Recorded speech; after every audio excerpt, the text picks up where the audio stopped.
Shubham ma'am, I'm going to start. Sir एक minute sir, एक minute sir, एक minute sir. Sure sir, आप start करिए।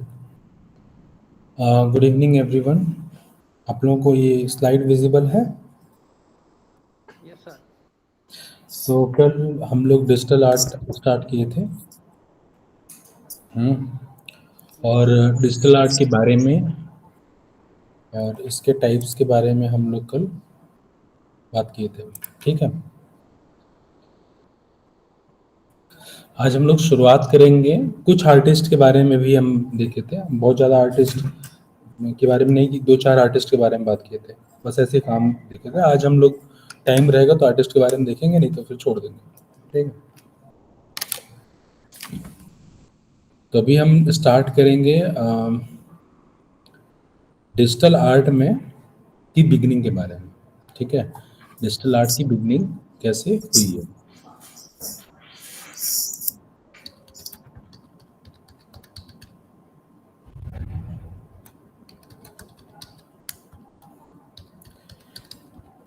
जब हम डिजिटल आर्ट की बिगनिंग के बारे में बात करते हैं, ये सब कुछ वहीं से शुरू होता है जब से कंप्यूटर जो है लोगों के पहुंच में आया, जब लोग कंप्यूटर के बारे में जानना स्टार्ट किए।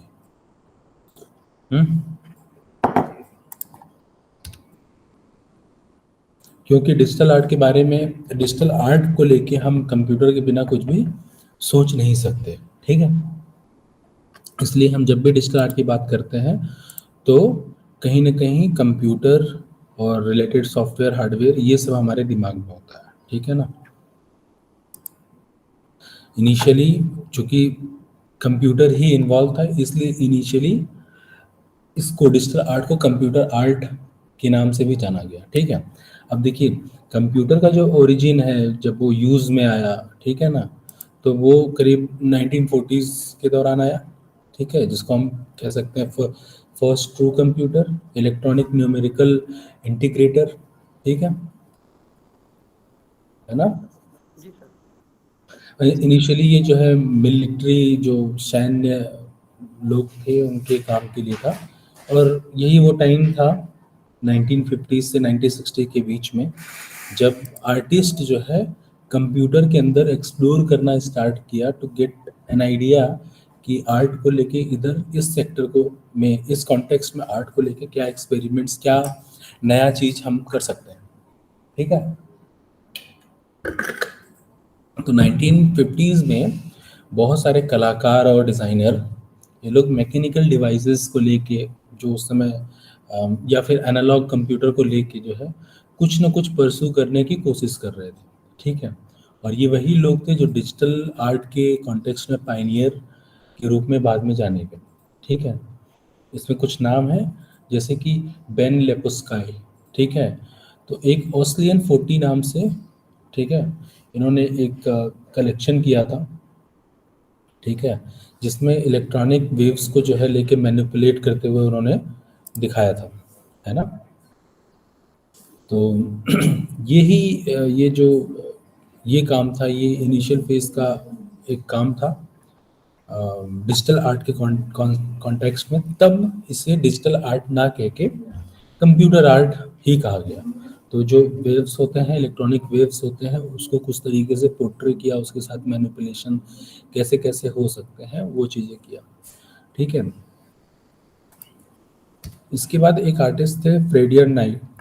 फ्रेडियर नाइट ने मोस्टली लाइंस को लेके एक्सप्लोर किया था, लेकिन वो सारे लाइंस जो है डिजिटल हुआ करते थे। ठीक है ना।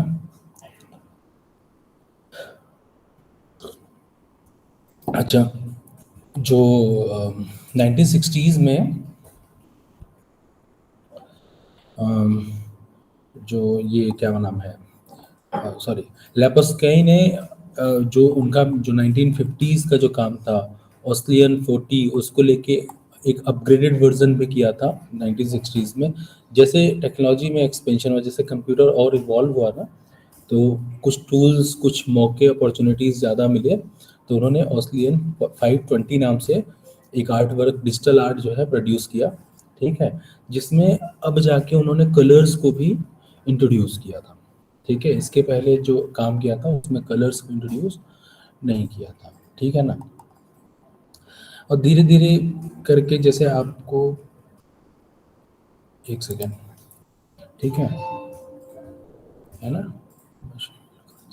है ना, धीरे धीरे जैसे जैसे कंप्यूटर जो है सोफिस्टिकेटेड की तरफ बढ़ा, एल्गोरिदम में लोगों की जो रिसर्च थे वो इवॉल्व हुआ, ठीक है, वैसे वैसे इसमें एक्सपेरिमेंट भी स्टार्ट हुआ। जैसे कि जो फ्रेडियर नेक हैं, ये मैथमेटिशियन भी थे, ठीक है, इन्होंने शुरुआती काम इनके लाइंस में थे, ठीक है, कुछ इस तरीके के लाइंस की स्ट्रेट लाइन, और ये उसके बाद का काम है, ये जो आपको स्क्रीन पे दिख रहा है ये उसके बाद का काम है। शुरुआती जो इनका काम था 1965 में, एक पॉल क्ली जो आर्टिस्ट है ना, उनके काम को इन्होंने रेप्लिकेट किया था लाइंस में, ठीक है, उसका नाम होमेज और पॉल क्ली नाम रखा था, ठीक है। और उस आर्ट वर्क में बेसिकली एक एक सर्कल, कई सारे सर्कल और लाइंस, डायगोनल स्ट्रेट लाइंस, ठीक है, उनको लेके एक एक इन्होंने ग्राफिकल अरेंजमेंट किया था, ठीक है। और ये ये कह सकते हैं कि ये सेकेंड स्टेज का वर्क था, ठीक है, इसमें, ठीक है। दो और आर्टिस्ट थे, उन्होंने भी कुछ एक्सपेरिमेंट्स किए फोटोग्राफ्स को लेके डिजिटल आर्ट के कॉन्टेक्स्ट में, ठीक है। एक उनमें एक थे लियोन हार्मोन और दूसरे थे केन नॉल्टन, ठीक है ना। इन्होंने स्टडीज इन परसेप्शन नाम से कुछ इमेजेस जो है 1967 में प्रोड्यूस किए थे। उसमें ये ह्यूमन फिगर लेते थे, उसका फोटोग्राफ्स लेते थे। और देखिए डिजिटल आर्ट में पिक्सल्स का बहुत महत्व है, ठीक है। पिक्सल आप लोग जानते हैं? Yes sir.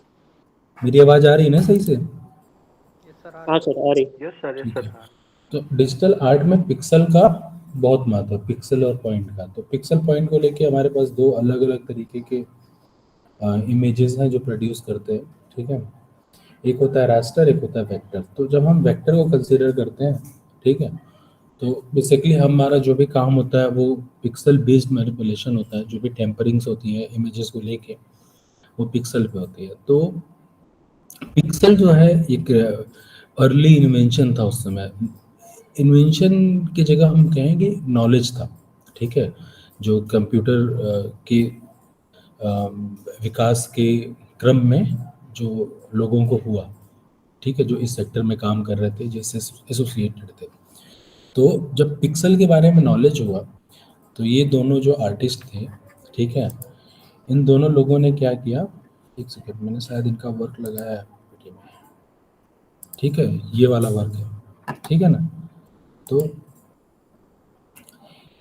इन दोनों लोगों ने, लियोन हामर और नॉल्टन ने, ठीक है, कीनेथ नॉल्टन, ठीक है, इन दोनों लोगों ने फोटोग्राफ्स को लेते थे, न्यूड फोटोग्राफ्स को, ठीक है, और उसको जो है रीअरेंज करते थे और डॉटेड पिक्सल की तरह दिखाते थे, जैसे आप ये देख रहे हैं, ठीक है। मतलब ये बहुत पुराना काम है, बहुत अच्छे क्वालिटी का इमेज नहीं मिल रहा, तो ऐसे ही है कुछ, ठीक है। इसका नाम है स्टडी, ये अलग टाइटल है। जो इनका पहले वाला काम था, जैसे इसमें ह्यूमन फिगर नहीं है, इसमें वो एनिमल है, ठीक है, वो डिस्टॉर्टेड है, ठीक है। तो उसका नाम इन्होंने रखा था स्टडीज इन परसेप्शन, ठीक है। तो ये जो बिट मैप फिल्म मेकिंग जैसा एक टर्मिनोलॉजी था, ठीक है, कुछ उस तरीके के टर्मिनोलॉजी का जो शुरुआत हुआ था वो यहीं से स्टार्ट हुआ था, ठीक है। इसके बाद हम अब आते हैं 1970s में, ठीक है, थोड़ा सा बैक करता हूँ मैं।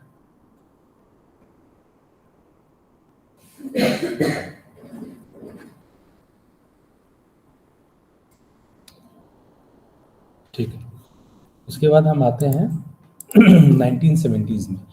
तो एक अच्छे खासे नंबर में आर्टिस्ट जो है टेक्नोलॉजी का यूज़ करना स्टार्ट कर चुके थे, ठीक है, खासतौर पे अमेरिकन आर्टिस्ट, ठीक है, जो कंप्यूटर के प्रोग्राम्स का यूज़ करते थे कुछ आर्टवर्क को प्रोड्यूस करने के लिए, या जो भी मैनुअल आर्टवर्क करते थे उसमें वो टेम्परिंग करते थे, ठीक है, कुछ साइंटिफिक मैथमेटिकल बैकग्राउंड को जो है दिखाने की कोशिश करते थे अपनी कला में, ठीक है।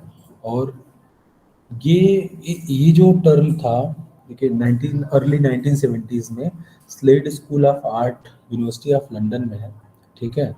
वहाँ पे जो है बाद में एक डिपार्टमेंट जो ये डिपार्टमेंट में कन्वर्ट हुआ एक्सपेरिमेंटल एंड कंप्यूटिंग डिपार्टमेंट, ठीक है ना। वहाँ पे एक हुआ इस्टेब्लिश हुआ। तो ये उस समय के जो भी इंस्टीट्यूशन थे जो टेक्नोलॉजी को, जो ये कंप्यूटर टेक्नोलॉजी है, इस चीज़ को आर्ट में इनकॉर्पोरेट कर रहे थे, यूज़ कर रहे थे। ये उस समय के जो भी इंस्टीट्यूशंस थे, चाहे वो फाइनेंशियल हो चाहे एकेडमिक इंस्टीट्यूशन हो, उनमें से एक पायनियर इंस्टीट्यूट है, जिन्होंने वहाँ पे एक पैरेलल रिसोर्सेज प्रोवाइड कराए ताकि लोग जो है स्टूडेंट्स जो है वो कर सके, और बाकी ये इस तरीके के आर्ट वर्क जो है वो इवॉल्व हो सके। तो उस समय एक पॉल ब्राउन नाम के आर्टिस्ट थे जिन्होंने वहीं से स्टडी करी, स्लेट से 1977 से लेकर 79 तक उन्होंने कुछ कंप्यूटर जनरेटेड ड्राइंग किए, ठीक है। तो कंप्यूटर जनरेटेड ड्राइंग जो थे उसका कोई टाइटल नहीं है, कुछ कर्व, कुछ बेसिक शेप्स को लेके, ठीक है। और यहाँ से जो है एकेडमिक्स में जो डिजिटल आर्ट है इसका इंट्रोडक्शन स्टार्ट होता है, ठीक है ना। उसके बाद पब्लिकली जब इसको प्रेजेंट करने की बात आती है तो हम आ जाते हैं 1980s में, ठीक है, जब डिजिटल टेक्नोलॉजी का यूज़ जो है हर आदमी के लाइफ में कहीं ना कहीं तक पहुंच चुका था, लोग नोन हो गए थे, और यहाँ पे डिफरेंट तरीके की चीज़ें प्रोड्यूस होने लगी जिसमें एस्थेटिक्स थे, ठीक है। और हम उसको विजुअल आर्ट का कुछ एक हिस्सा कह सकते हैं, जैसे कि वीडियो कंप्यूटर गेम्स, ठीक है, कुछ कंप्यूटिंग टेक्नोलॉजी जिसमें कुछ जो विजुअल्स हम दिखाना चाहते हैं, ठीक है, कलर्स का यूज़ करना, कोई शेप का यूज़ करना, ठीक है। धीरे धीरे ये चीज़ें आगे बढ़ने लगी, ठीक है। और 1990s के बाद जो ये कंप्यूटर वाला सेक्टर है, ठीक है, इस डिसिप्लिन में एक ड्रास्टिक जो है उभार आया, ठीक है। और यहाँ पे अब जो फ्रिक्वेंसी थी कंप्यूटर टेक्नोलॉजी को आर्ट के संदर्भ में यूज़ करने की, वो बढ़ गई। अब कई सारे लोग जो है काम करने लगे, और इसका जो सबसे ज़्यादा आउटपुट निकल के आया वो एनिमेशन की तरफ आया, ग्राफिक्स की तरफ आया, कंप्यूटर ग्राफिक्स की तरफ आया। तो धीरे धीरे इस तरीके से होते होते आज के समय में हम लोग जो कल टाइप ऑफ डिजिटल आर्ट पढ़े समझे, उस तरीके से अलग अलग सेगमेंट में उसका यूज़ होने लगा। आज के समय में लोग जो है एनएफटीज भी करने लगे हैं, ठीक है। एनएफटीज क्या होता है आगे हम डिस्कस करेंगे, ठीक है। अब बात आता है, सवाल यह है कि जो डिजिटल आर्ट है इसका पर्पस क्या है, ठीक है। तो देखिए ये एक ऐसा मेथड है आर्ट मेकिंग का, ठीक है, जो कि मल्टीमीडिया के फॉर्मेट में जो है ज़्यादा रिलाई करता है, ठीक है। और इसके जो क्या बोलते हैं आउटकम्स, एक्सपेक्टेड आउटकम्स हैं, उनको हम लोग कई तरीके से जो है देख सकते हैं, जिसमें हम लोग television, internet, computer, multiple social media platform, ठीक है, इन सब चीज़ों को इंक्लूड कर सकते हैं।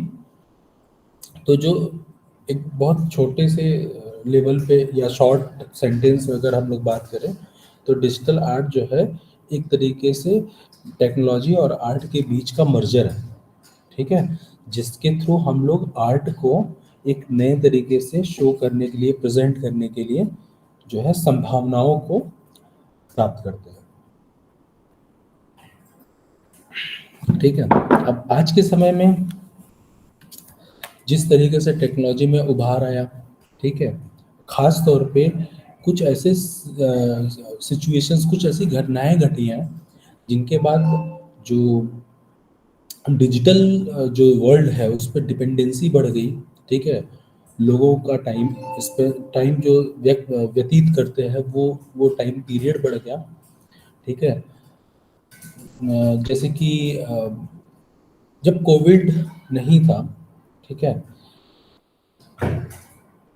देखिए कुछ हर चीज़ के प्रादुर्भाव होते हैं, ठीक है, डिजिटल आर्ट के भी हैं, डिजिटल वर्ल्ड के भी हैं, ठीक है। हम लोग क्या बोलते हैं, जैसे कि जब हम अगर एनवायरनमेंट को एक कंसर्न की तरफ देखते हैं, ठीक है, तो पेपर का यूज़ करना या फिर जो वुड है, ट्रीज है, डिफॉरेस्टेशन है, उसके थ्रू जो भी प्रोड्यूस हो रहा है, जो भी सरफेस जिसका यूज़ हम फ्रिक्वेंटली करते हैं, ज़्यादा करते हैं, ठीक है, उसकी वजह से हम लोग उसमें पेपर एक चीज़ था, मतलब चाहे वो पब्लिशिंग के लिए हो, चाहे किसी भी तरीके की यूज़ के लिए हो, ठीक है। तो ऐसा कहा गया कि पेपर लेस वर्क करना एक अच्छा ऑप्शन हो सकता है एनवायरमेंटल जो है प्रोडक्शन के लिए, ठीक है। तो लोग जो है डिजिटल शिफ्ट हो, they started using the emails, ठीक है, टू सेंड द मेल्स, है ना, इसके क्या बोलते हैं आपके लेटर वेटर भेजने के लिए, क्योंकि इसके अपने आप में कई सारे फायदे हैं, तुरंत पहुंच जाता है, मल्टीपल ईमेल्स कर सकते हैं, ठीक है, you can do the live chats, ऐसे कई सारे ऑप्शंस हमारे पास अवेलेबल थे, ठीक है। तो ये एक ऐसा अप्रोच था जिससे हर एक सेक्टर में डिजिटल जो है डिपेंडेंसी बढ़ी, है ना। तो आर्ट की अब हर एक सेक्टर में जब डिपेंडेंसी बढ़ी तो हर जगह एस्थेटिक हर किसी को चाहिए होता है, क्योंकि उनको किसी न किसी तरीके से जो भी उनके टारगेट ऑडियंस होते हैं, पॉपुलेशन होते हैं, मे बी कस्टमर, ठीक है, उनको रिझाना होता है। तो उनको आकर्षित करने के लिए उनको कहीं ना कहीं एस्थेटिक्स का यूज़ करना है, जो भी एस्थेटिक्स हमारे पास मौजूद है ना। तो उनके लिए बेस्ट ऑप्शन रहा कि जो है जो हमारा आर्ट है उसको जो है और ज़्यादा सपोर्ट करना, डिजिटली ट्रांसफॉर्मेशन, मतलब डिजिटली वर्क करने के लिए, है ना। तो हर किसी को हर चीज़ बहुत एलिगेंट चाहिए, है ना। तो अब आर्ट में भी जो आर्ट था, मतलब in the centre of art, ठीक है, जो चीज़ें प्रोड्यूस करने लगे आर्टिस्ट लोग, डिजिटल आर्टिस्ट लोग, तो वो उसमें क्वालिटी को इम्प्रूव करने की कोशिश करने लगे, टेक्नोलॉजी भी बढ़ा, ठीक है। जैसे कि क्या है कि एक इमेजेस, एक कोई भी एक इमेज है, ठीक है, उस इमेज को आप कुछ केबी में भी प्रोड्यूस कर सकते हैं और आप जीबी तक में भी जा सकते हैं, ठीक है। अब देखिए जब इसका आदान प्रदान करेंगे तो ट्रांसमिशन होगा, डेटा ट्रांसमिशन होगा, जो आपका जो डिजिटल ऑब्जेक्ट है, जो इनटेंजिबल है, ठीक है, उसका जो मात्रक है, ठीक है, वो केबी वेबी में होता है, उसका अपना एक वेट है, ठीक है। अब वो एक जगह से दूसरे जगह ट्रांसफर होता है, ट्रांसमिशन होता है, ठीक है, और उस ट्रांसमिशन को हम लोग मोस्टली डेटा ट्रांसमिशन बोलते हैं। अब उस ट्रांसमिशन में क्या होता है कि इलेक्ट्रिसिटी कंज्यूम होता है, जो आपका कंप्यूटर है या मोबाइल फ़ोन है या जो भी डिवाइसेस आपके पास अवेलेबल है जहाँ पे आप डिजिटल कोई भी आर्ट देख रहे होंगे, तो उसको चलाने के लिए, चार्ज करने के लिए कहीं न कहीं आपको इलेक्ट्रिसिटी की ज़रूरत पड़ेगी, ठीक है ना। तो इलेक्ट्रिसिटी की जब ज़रूरत पड़ेगी तो उस जो डेटा ट्रांसमिशन है वहाँ इलेक्ट्रिसिटी जा रहा है, और जितना ज़्यादा इलेक्ट्रिसिटी आप कंज्यूम करेंगे, ठीक है, उतना ही ज़्यादा, उतने क्वांटिटी में, उतने वॉल्यूम में इलेक्ट्रिसिटी को प्रोड्यूस करने के लिए आप जो है कहीं न कहीं जो भी माध्यम अपनाएंगे उस माध्यम में कार्बन का एमिशन होगा, ठीक। तो ये जो कोविड वाला सिचुएशन हुआ 2020 में, 20 में, उसके पहले तक ये माना जाता था कि एविएशन सेक्टर ही एक ऐसा सेक्टर है जहाँ से कार्बन एमिशन ज़्यादा हो रहा है और जिसके बारे में विचार करने की ज़रूरत है। लेकिन लोगों की इस दौरान, इस कोविड के बाद जब लोग घर पे हुए, जब वर्क फ्रॉम होम करने लगे, तो डिजिटल डिपेंडेंसी बढ़ी, और इस डिपेंडेंसी के बढ़ते हुए इस ओर ध्यान गया कि भाई ये जो डिजिटल ट्रांसमिशन हो रहा है, इधर से भी कार्बन एमिशन बहुत ही प्रभावी मात्रा में हो रहा है, ठीक है ना, है ना। तो ये एक ऐसा केस था, ठीक है, जिसके बाद और ये ऐसा केस इस वजह से हुआ क्योंकि जो डिजिटल वर्क थे ना, वर्क फ्रॉम होम, नॉर्मल जो वर्क थे, रेगुलर वर्क जिसका कला से कोई लेना देना नहीं था, वहां पे भी कला का भरपूर उपयोग होने लगा, ठीक है। तो ये जो भरपूर उपयोग होने लगा और आज भी हो रहा है। यह एक बड़ा पर्पस था डिजिटल आर्ट के, जो इसका उद्भव है, जिसका विकास है, उसके अपने चरम पे आने का। अभी भी चरम पे नहीं आया है, लेकिन जिस लेवल तक पहुंचा है उस लेवल तक पहुंचने का ये भी एक बड़ा कारण था कि इनको हर किसी सेक्टर से जो भी लोग थे उनको अपने काम को, अपने डिजिटल वर्क को ज़्यादा प्लीजिंग दिखाने के लिए, जैसे कि अगर मैं पीपीटी प्रेजेंट कर रहा हूँ तो मैंने कुछ ग्राफिक्स का इस्तेमाल किया, ठीक है ना। मैं बिना ग्राफिक्स का यूज़ किए भी तो पीपीटी प्रेजेंट कर सकता हूँ, लेकिन क्यों कर रहा हूँ? ताकि मेरा पीपीटी अट्रैक्टिव दिखे, ठीक है। ये जो ग्राफिक्स का इस्तेमाल मैंने किया, ये जो कुछ कलरफुल आपको शेप्स दिख रहे हैं, ठीक है, ये डिजिटल आर्ट का ही एक हिस्सा है, ठीक है। आपके पास टेक्नोलॉजी बढ़ी, आप 3D पे आ गए, आपके पास डिफरेंट टाइप की स्क्रीन है, रेजोल्यूशन अलग अलग टाइप के हैं, ठीक है। तो आपने वहाँ पे उसका उपयोग किया और आपका जो डिजिटल आर्ट जो भी आपने कुछ प्रोड्यूस किया है, ठीक है, उसकी क्वालिटी इंक्रीज करने के लिए, उसका एक्सपीरियंस बहुत अच्छा हो, आपने क्या किया? फाइल साइज हैवी किया, ठीक है। आपने एडवर्टीजमेंट या कम्युनिकेशन या कोई भी तरीका था जिसमें आपने डिजिटल आर्ट का यूज़ किया, तो आपने क्या किया कि जो इमेजेस से हम लोग, जो मूव ना किए जाने वाले स्टिल इमेज जो था, उसकी जगह हमने एनिमेशन का भी इस्तेमाल कर दिया, हैवी कंप्यूटर ग्राफिक्स का ही इस्तेमाल करने लगे। तो धीरे धीरे ये जो एक होड़ सी मची थी ना, अपने संदेशों को, अपनी बातों को, अपने थॉट को, अपने प्रोडक्ट को, जो भी उनके विचार हैं, उसको एक एस्थेटिकली बहुत अच्छा दिखाने के लिए, ठीक है, उस होड़ की वजह से डिजिटल आर्ट को एक बहुत अच्छा मौका मिला पनपने के लिए, और ये पनपा, ठीक है। तो और इस पनपने के दौर में ये एक नए आर्ट फॉर्म के तौर पे स्थापित कर लिया अपने आप को, ठीक है। अब बारी आती है कि जो ट्रेडिशनल आर्टिस्ट हैं, जो डिजिटल आर्ट में वर्क नहीं करते हैं, उनको डिजिटल आर्ट के बारे में क्या कुछ जानना चाहिए, क्योंकि अब डिजिटल आर्ट एक बहुत बड़ा सेक्टर है, तो इसमें बहुत सारी चीज़ें भी हैं, बहुत सारे इनके अलग अलग तरीके के विकास हैं, और अलग अलग तरीके की थ्योरी हैं, अलग अलग तरीके के क्रिटिसिज्म है, ठीक है, और अलग अलग डिफरेंट बातें हैं जो बहुत महत्वपूर्ण हैं, ठीक है। तो इसमें ये क्या है, जैसे जैसे इतिहास जो है, ठीक है, टेक्नोलॉजी और टेक्निक के विकास का गवाह रहा है, ठीक है, वैसे वैसे चीज़ें भी बढ़ी हैं, ठीक है। हम लोग एक आर्टिस्ट के लिए, ठीक है, जो मटेरियल था, कभी उसमें एक योग था, ठीक है, नेचर से जो आपकी खनिज है, खनिज पदार्थ है, जो आपके फूल पत्ती हैं, उन जड़ हैं, ठीक है, उनसे बने हुए पिगमेंट है, कुछ पाउडर है, लाइम है, ठीक है, ऐसी ही चीज़ें थी। धीरे धीरे केमिकल इंजीनियरिंग में जो है विकास होने की वजह से अब हमारे पास डिफरेंट मीडियम आने लगे, ठीक है, कुछ स्पेसिफिक मशीन्स, पेपर का जो है आविष्कार हुआ, तो हम लोग सरफेस के लिए भोजपत्र की जगह अब हम लोग कागज का इस्तेमाल करने लगे, ठीक है, कपड़े की जगह भी, ठीक है, कपड़े में भी इवॉल्व हुआ, ठीक है, पेपर में भी बहुत अलग अलग तरीके का विकास हुआ। Now we have different type of papers, ठीक है, हम लोग इस्तेमाल करते हैं। ब्रश जो है, कभी जानवरों की ब्रश का इस्तेमाल करते थे, कभी हम लोग पंख लेके उसका इस्तेमाल करते थे कैलीग्राफी के लिए, अब हम लोग अच्छा खासा प्लास्टिक का यूज़ कर रहे हैं, सिंथेटिक का यूज़ कर रहे हैं, ठीक है ना।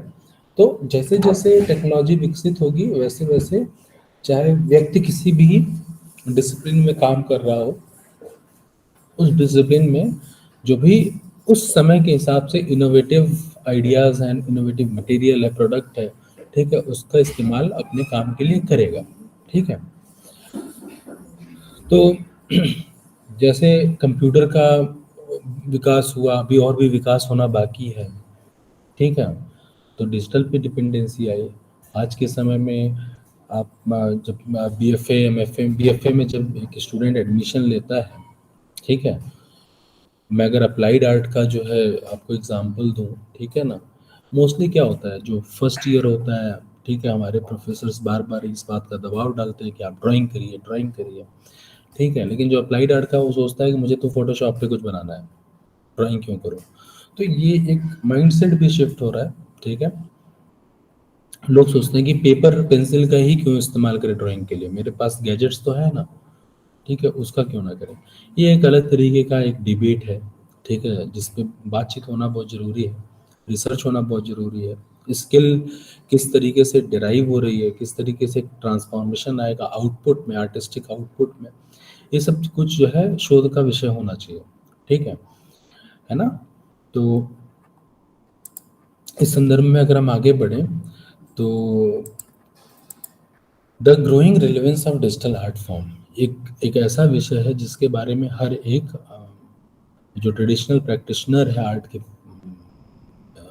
क्षेत्र में उसको समझना चाहिए। ठीक है, देखिए 3 चीज़ें बहुत इंपॉर्टेंट हैं, अडॉप्ट, अडैप्ट और चेंज।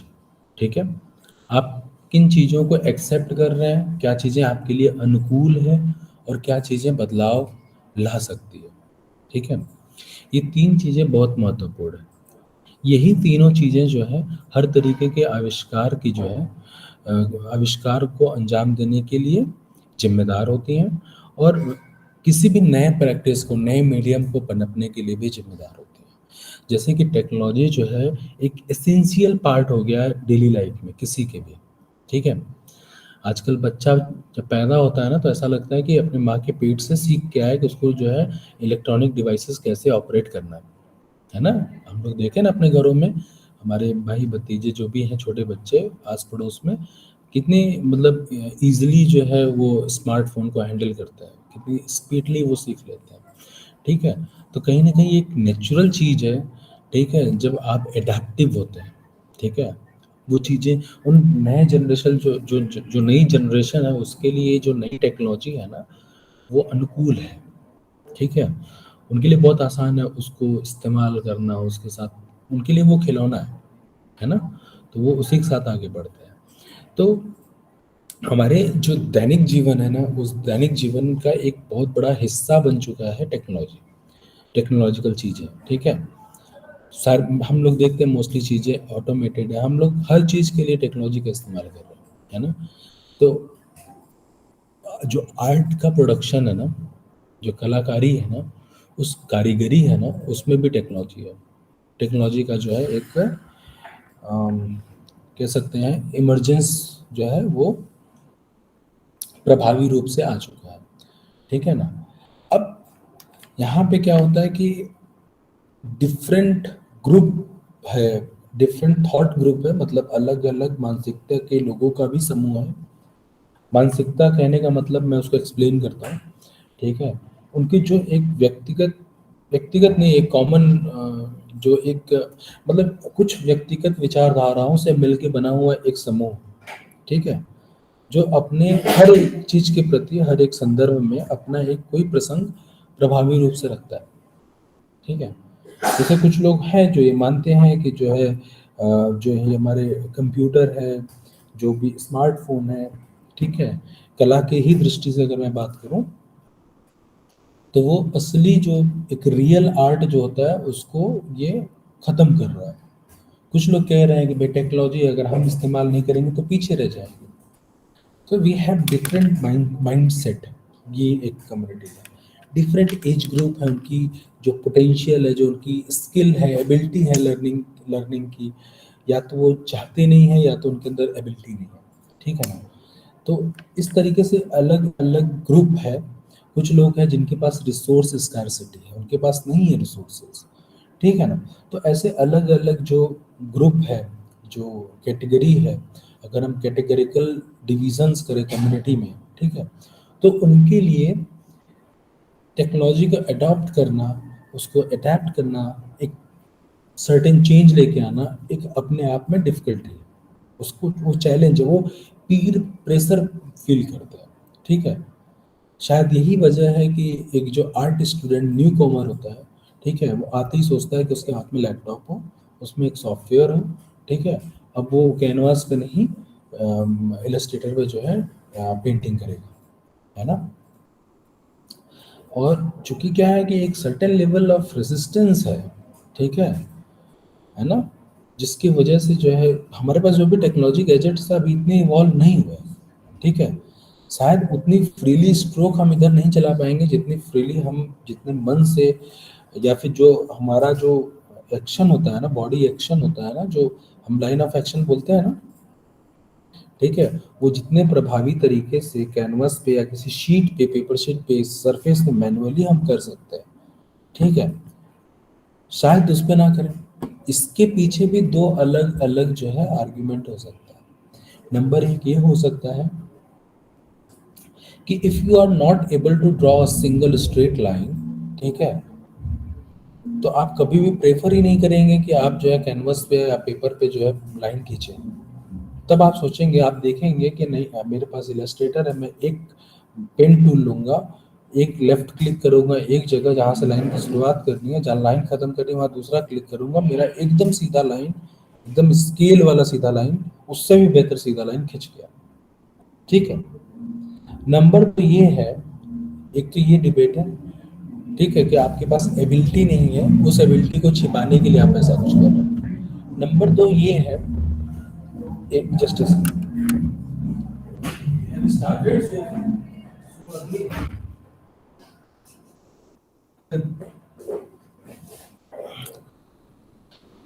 ओके, नंबर दो बात ये है कि it is all about expressing our self when you are creating any art work, ठीक है, एक्सप्रेसिंग योर सेल्फ, ठीक है। अब आप क्या है उसका एक रिफ्लेक्शन होता है आपके आर्ट में, है ना, एक साइकोलॉजिकल थिंग है, एक साइकोलॉजिकल एक्टिविटी है, ठीक है। कई बार आप बहुत डल फील कर रहे होते हैं और अच्छा रिलैक्स फील करने के लिए भी आर्ट करते हो, ठीक है। ऐसे सिचुएशन में जब आप अ, जो भी कुछ करते हैं कैनवस पे मैनुअली, ठीक है, जो भी आपका हैंड ड्रॉन जो भी कुछ है, उस हैंड ड्रॉन चीज़ों में आप अपने आप को एक्सप्रेस कर देते हैं और आप रिलैक्स हो जाते हैं, ठीक है। वही चीज़ जब डिजिटल प्लेटफॉर्म पे करेंगे, किसी भी सोर्स पे करेंगे, तो आप शायद वैसा कुछ महसूस ना करें। जब वहाँ पे आप ऐसा कुछ महसूस नहीं करते हैं, तो हम कह सकते हैं there is no meaning of art if you are using the digital one, digital in digital platform. So there is two different set of argument, इससे ज़्यादा भी हो सकता है, ठीक है, जिसकी वजह से जो है डिजिटल ऐसी चीज़ों को किसी भी ट्रेडिशनल प्रैक्टिशनर को समझना चाहिए, ताकि वो स्वयं में एक सही चुनाव कर सके कि उसे करना क्या है, या फिर जब भी वह अपनी भावनाओं को व्यक्त करे इस माध्यम में, ठीक है, तो वह उस चीज़ को पिक कर सके। आप लोग पीएचडी कर रहे हैं, अगर मान लीजिए आपके रिसर्च में डिजिटल आर्ट जैसा कोई रेफरेंस आता है, कोई किसी भी तरीके का इम्प्रिंट अगर आपको दिखता है, ठीक है, मान लीजिए आप अपने रिसर्च का विषय ही चुन लेते हैं डिजिटल आर्ट, तो उस समय आपको कुछ मूलभूत चीज़ें हैं जिसके बारे में अवेयर खुद का होना बहुत जरूरी, क्योंकि कहीं ना कहीं जब आप इंटरेक्शन करेंगे रिसर्च के लिए, लोग जो आर्टिस्ट हैं, जो आर्ट लवर्स हैं, जो आर्ट बायर्स हैं, ठीक है, उनके मन से अगर कोई बात निकलवानी होगी तो सबसे पहले आपको खुद समझना पड़ेगा इसको तटस्थ होके, ठीक है, आप बायस नहीं हो सकते, है ना। तो इसके लिए आप मल्टीपल, मैंने यहाँ पे दो आर्ग्यूमेंट बताया, आप इसके अलावा भी आर्ग्यूमेंट्स को ढूंढ सकते हैं, ठीक है, मिलेगा जरूर, ठीक है। अब अगर मैं डिजिटल, अब दूसरा चीज क्या है कि एक डिजिटल आर्ट है, उसके प्रॉस और कॉन्स के बारे में भी एक कलाकार को, एक प्रैक्टिशनर को, एक रिसर्चर को समझना चाहिए। जैसे कि अगर इसके फायदे की बात करें, इसके बेनिफिट्स की बात करें, तो देखिए डिजिटल आर्ट को ट्रांसपोर्ट करने के लिए हमें कुछ चाहिए नहीं, सिर्फ इंटरनेट चाहिए। कई बार इंटरनेट भी नहीं चाहिए, एक छोटा सा डिवाइस चाहिए जिसे हम पेन ड्राइव बोल सकते हैं या किसी भी तरीके का कार्ड बोल सकते हैं। उसमें हम कॉपी करेंगे, दूसरे को दे देंगे। सीडी हो सकता है जिसपे हम राइट करेंगे, भेज देंगे। ईमेल कर सकते हैं, सोशल मीडिया पे पोस्ट कर सकते हैं, हम कुछ भी कर सकते हैं। हमें कैनवास या फिर स्कल्पचर की तरह उसको यहाँ से वहाँ ले जाने के लिए रिक्शा, ऑटो रिक्शा, कोई लॉरी, ऐसी चीज़ों को बुलाने की आवश्यकता बिल्कुल भी नहीं है ना। दूसरा चीज़ इसका फ़ायदा है इजी टू रेप्लिकेट, ठीक है। आप अगर मान लीजिए एक कलाकार को अपनी कला से बहुत प्रेम होता है ना, कई बार क्या होता है उसको उसको उससे इतना लगाव होता है, अगर उसके पास फाइनेंशियली कोई प्रॉब्लम ना हो तो उसको कभी सेल ना करे। उदाहरण के लिए आचार्य रामचंद्र शुक्ल अच्छे एग्जाम्पल हो सकते हैं, है ना? तो है ना, जब उसको दिक्कत होती है तब उसको सेल करता है।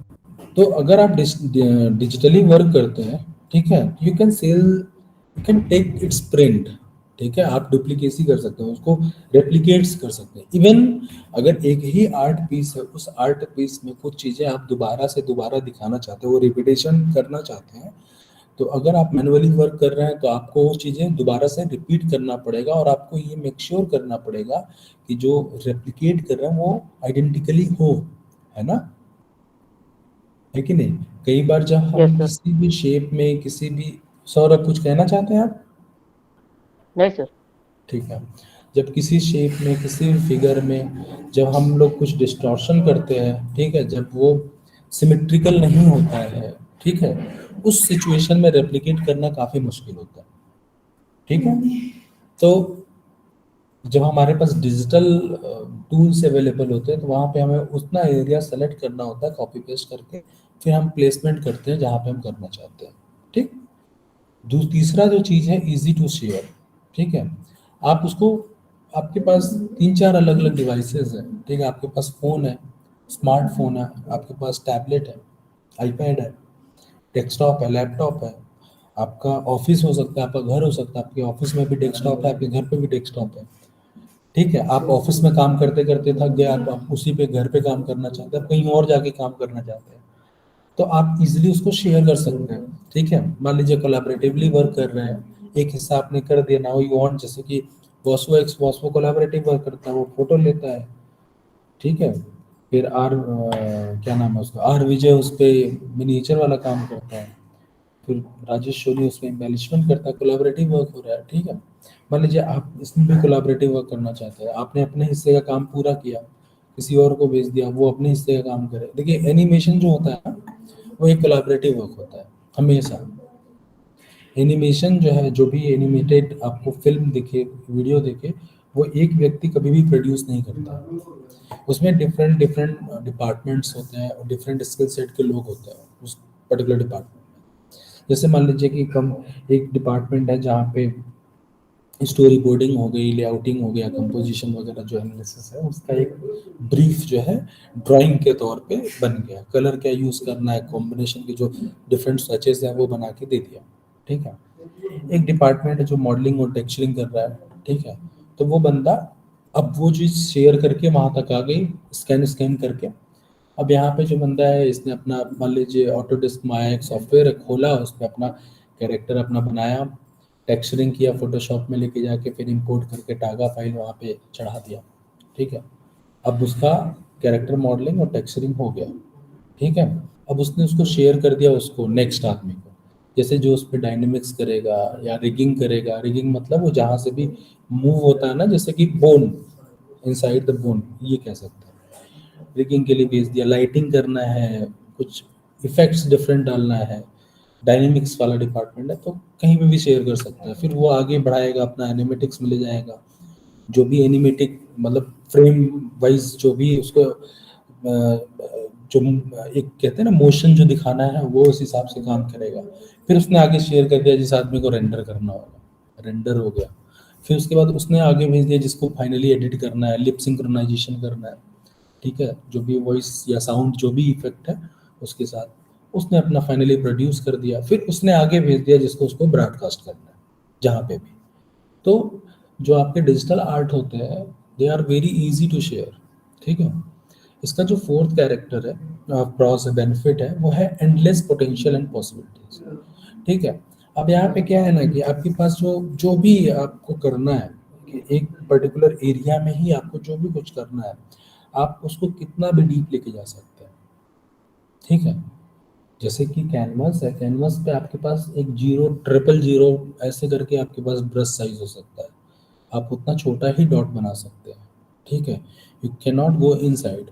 अगर आपके पास रास्टर इमेज है, उसके अंदर तक जा सकते हैं जब तक आपको एक पिक्सल ना दिख जाए, है ना, तो तब तक आप कुछ कर सकते हैं। एक पिक्सल साइज का 4 पिक्सल लेके आप एक सर्कल बना सकते हैं, सिर्फ एक पिक्सल को लेके आप एक स्क्वायर बना सकते हैं, 3 पिक्सल को लेके आप जो है एक ट्रायंगल बना सकते हैं, है ना, आप इतना तक जा सकते हैं।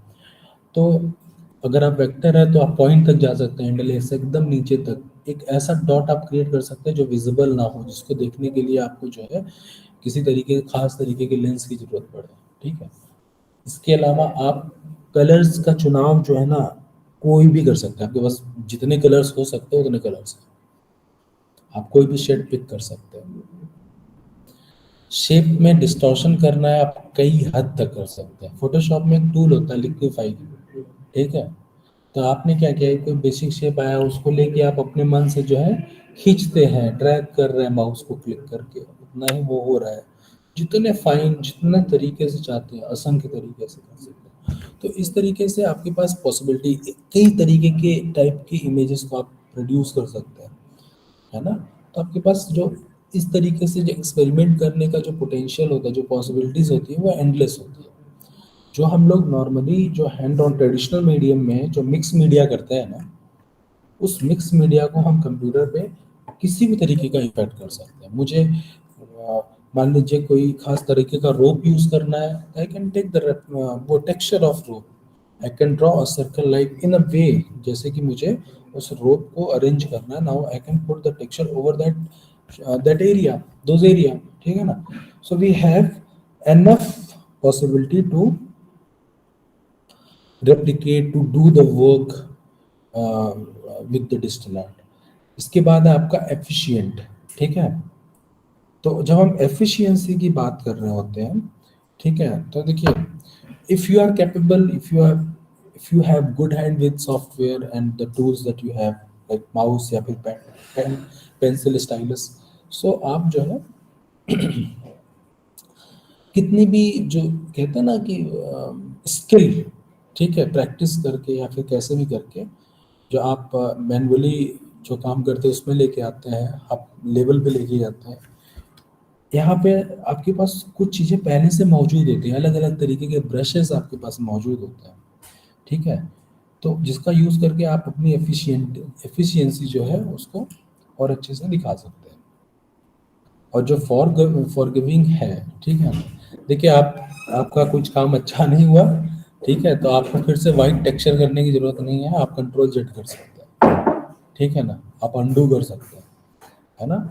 तो इस तरीके के जो है बेनिफिट्स आपके पास मौजूद होते हैं। अब इसके जो कॉन्स की बात करें, ठीक है, जो इसके अंदर अच्छी चीज़ें नहीं है वो देखिए क्या क्या है। पहला ये है आपका जो डिजिटल आर्ट है ये जो है क्रिएटिव पैरालिसिस को जो है जन्म दे सकता है। मतलब जब एक बार बताइए आपके पास सॉफ्टवेयर में बहुत सारे टूल्स अवेलेबल है, ठीक है, सर्कल वहाँ पे ऑलरेडी एक शेप सर्कल है, ठीक है। हम लोग जब आर्ट मैनुअल प्रैक्टिस करते हैं पेंसिल से हम लोग खूब एक बड़ा सा शीट लेके न्यूज़पेपर प्रिंट शीट लेके प्रैक्टिस करते हैं ना, है ना, हाथ से प्रैक्टिस करते हैं कि बढ़िया परफेक्ट सर्कल लाने के लिए, ठीक है। लेकिन अगर डिजिटली वर्क कर रहे हैं तो आपको प्रैक्टिस करने की जरूरत ही नहीं है, आपके पास पहले से ही एक सर्कल वाला टूल्स है, मार्की टूल है, फोटोशॉप में शेप टूल है, आपने लिया सीधे जितना बड़ा सर्कल चाहिए जितना छोटा चाहिए आपने बना दिया, जिस तरीके का ओवल चाहिए बना दिया, ठीक है।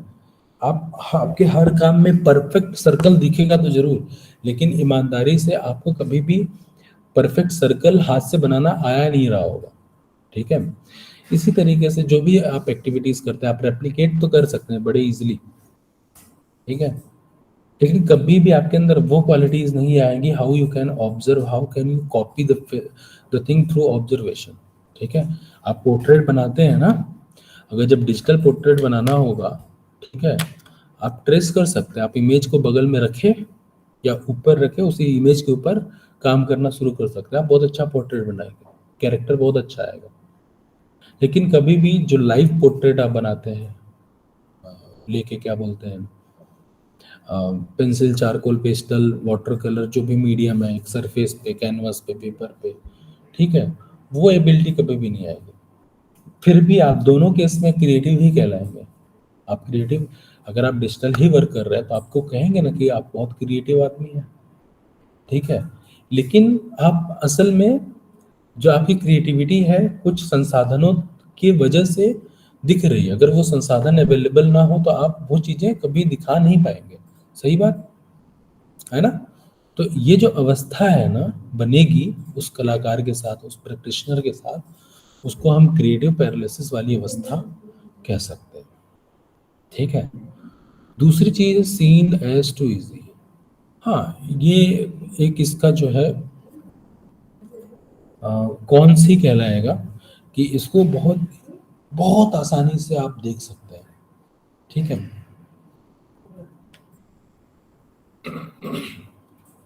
जब आप काम करते हैं ना, आप मैनुअल वर्क करते हैं, पेंटिंग, बड़ा पेंटिंग, छोटा पेंटिंग, आप कुछ हिस्सा काम करके देखते हैं, ऑब्जर्व करते हैं, सोचते हैं कि इसमें क्या कर सकते हैं, क्या नहीं कर सकते। ठीक है ना। और उसको लोगों को दिखाने के लिए गैलरी में एग्जीबिशन करते हैं, तो लोगों को गैलरी तक आना पड़ता है।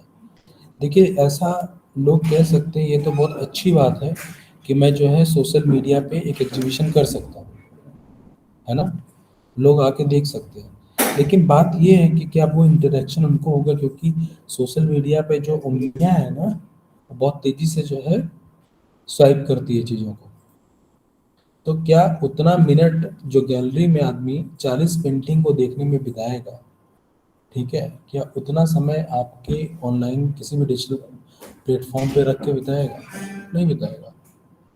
वो मेरे ख्याल से 40 सेकंड में ख़त्म कर देगा देख के। दूसरी चीज़ ये है कि जो ऑथेंटिसिटी है, ऑथेंटिक कोई, कि आपका काम ओरिजिनल है, इसकी ऑथेंटिक कॉपी क्या है। ठीक है। जैसे हम कहते हैं ना, अभी मान लीजिए हम ऐसा बोल सकते हैं कि आप ओपन फाइल शेयर करिए, है ना। आपने डिजिटल पेंटिंग बनाया, आप जो है इलस्ट्रेटर वाली फाइल शेयर करिए जिसमें आपने डिजिटल काम किया, वो ओपन फाइल हो गया। उसको देख के मैंने बोल दिया कि हाँ ये ऑथेंटिक कॉपी है। ठीक है। जैसे आप, है ना। लेकिन बात यह है कि आप हर किसी को ओपन फाइल तो देंगे नहीं, क्योंकि ओपन फाइल को देखने के लिए उसको जो भी सॉफ्टवेयर है उसको इंस्टॉल करना पड़ेगा, हर कोई इंस्टॉल तो करेगा नहीं। तो जिस व्यक्ति के पास वो काम का जो है एक्सपोर्ट वर्जन जाएगा, जेपीजी, पीएनजी, जेफ, एपीआई, ठीक है, तो उसके लिए कौन सा वाला ऑथेंटिक माना जाएगा? हमेशा से एक ही शब्द लिखा जाएगा, print work, print, print of that work, है ना। यहाँ यहाँ तक कि जब आप प्रिंट मेकिंग में जाते हैं वहाँ पे भी प्रिंट लेके वहाँ पे भी आप नंबर लिखते हैं कि प्रिंट नंबर ये, नंबर 2, नंबर 10, 20, 25 जो भी है। यहाँ पे आप नंबर भी नहीं लिख पाते, है ना। तो वो कभी भी ये नहीं पता लग पाता है कि कौन सी ऑथेंटिक कॉपी है। दूसरा, जब ये किसी भी इलेक्ट्रॉनिक डिवाइस पे जाएगा, उस इलेक्ट्रॉनिक डिवाइस के हिसाब से जो लोग, जैसे कि अगर मुझे अपने प्रेजेंटेशन में, पीपीटी में किसी का आर्ट वर्क दिखाना है, डिजिटल आर्ट वर्क, तो उस डिजिटल आर्ट वर्क का एक प्री डिटरमाइंड प्रपोर्शन होगा, राइट, है ना। लेकिन मुझे नहीं पता प्रोपोर्शन क्या होता है, मुझे उससे कोई फर्क नहीं पड़ता, मुझे दिखाना है। मुझे ना एक कोने में एक पर्टिकुलर स्पेस अपने पीपीटी के स्लाइड में दिखा, अब मुझे उसी स्पेस को भरना है। दो चीजें हो सकती है, या तो मैं जबरदस्ती उसको कंडेंस करके भर दिया, ठीक है, अब वो जो प्रपोर्शन मान लीजिए कि 3:4 है, अब वो 3:4 के प्रपोर्शन में है नहीं, अब जो आपके अंदर की क्रिएटिविटी है ना वो लंबी होगी।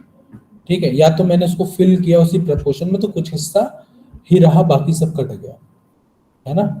तो दोनों ही तरीके से जो वो क्रिएटिव वर्क है ना, वो उस तरीके से वहां पे हमने दिखाया है ना। तो अब मान लीजिए वही चीज मैं किसी को दिखा रहा हूँ और वो पहली बार देख रहा है, तो उसके लिए वही वही वो आर्ट है, लेकिन जो मैंने दिखाया, लेकिन जो कलाकार ने बनाया, जो डिजिटल आर्टिस्ट ने बनाया, वो है नहीं, है ना। इस वजह से, क्योंकि मेरे मेरे पास वो एबिलिटी है, मैं बहुत इजीली उसके साथ टेम्परिंग कर सकता हूँ, है ना। इसलिए किसी भी लेमैन को ये पता करना बहुत मुश्किल है, एक रिगरस टास्क हो जाएगा कि उसकी ऑथेंटिसिटी को पता करें। ठीक है। तो ये इसका एक जो है नेगेटिव जो है एस्पेक्ट है। इसके बाद आता है कि requires the learning of new skill for any artist. ठीक है। If he want to produce something digitally, ठीक है, he need to learn something different.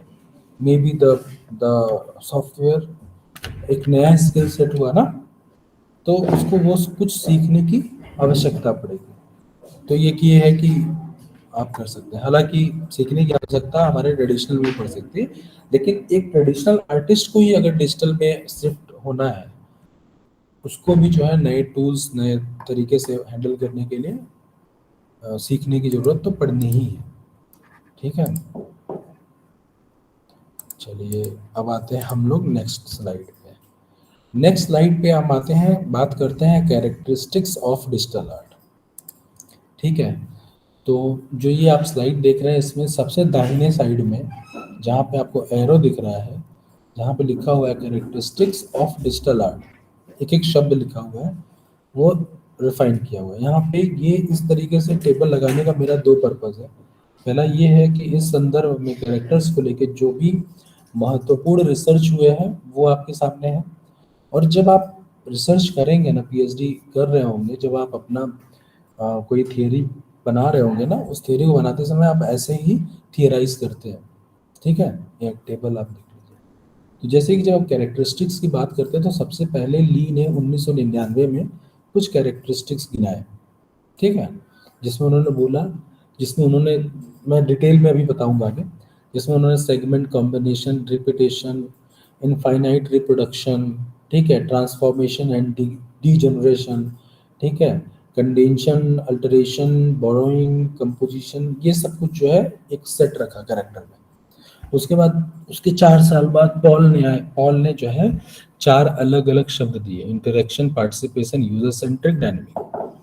ठीक है, उसके बाद शो करके 2004 में इन्होंने कुछ शब्द दिए कैरेक्टर के तौर पे। उन्होंने कहा परफेक्ट डुप्लीकेबिलिटी और इंस्टेंटेनियस नेटवर्क, हाइपरटेक्स्ट, कंपोजिटनेस। ठीक है, उसके बाद एन आए और इन्होंने 2005 में कुछ शब्द दिए, इमेज रिप्रोडक्शन, पार्टिसिपेटरी, एम्बेरस, ठीक है, image modification, dynamic image, anti media through media convergence. ठीक है, उसके बाद यो ने 2006 में इंटरएक्टिविटी, वेरिएबिलिटी, लिक्विडिटी, ठीक है, ये 3 कैरेक्टर्स गिनाए। फिर किम ने 2007 में इंटरएक्टिविटी, बॉर्डरलेस, नॉन लीनियरिटी, कंपोजिटनेस, ये 4 कैरेक्टर गिनाए। जब मैंने इन 6 जो रिसर्चेस थे, इस रिसर्चेस को कंबाइन किया, फिल्टर किया, मैंने कंटेंट एनालिसिस किया और देखा कि रिपीटेशन किसमें ज़्यादा हो रही है, हर एक कैरेक्टर को डिफाइन किया, डिस्टॉर्ट किया, तो मुझे डिजिटल आर्ट में 5 कैरेक्टर दिखाई दिए। पहला था परफेक्ट डुप्लीकेबिलिटी, दूसरा था इंटरएक्टिविटी, तीसरा मिला मुझे नेटवर्कबिलिटी, चौथा मिला वेरिएबिलिटी और 5वां मिला कंपोजिटनेस।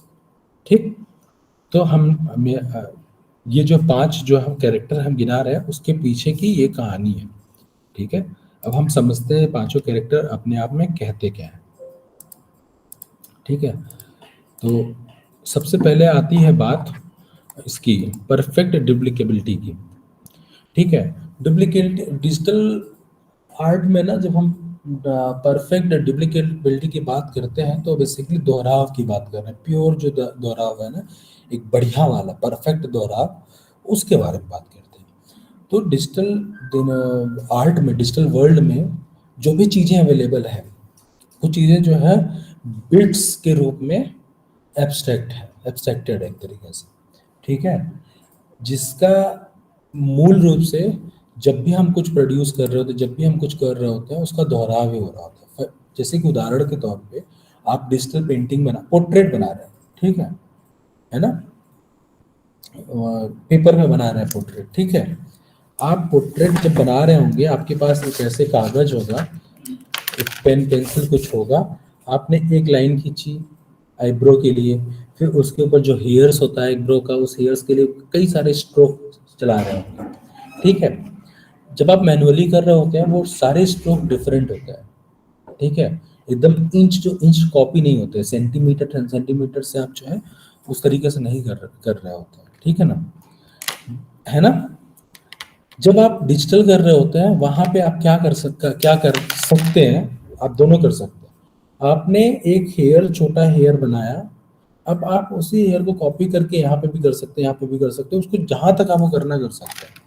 ठीक है, उसको रोटेट कर लेते हैं, ठीक है ना, करते हैं।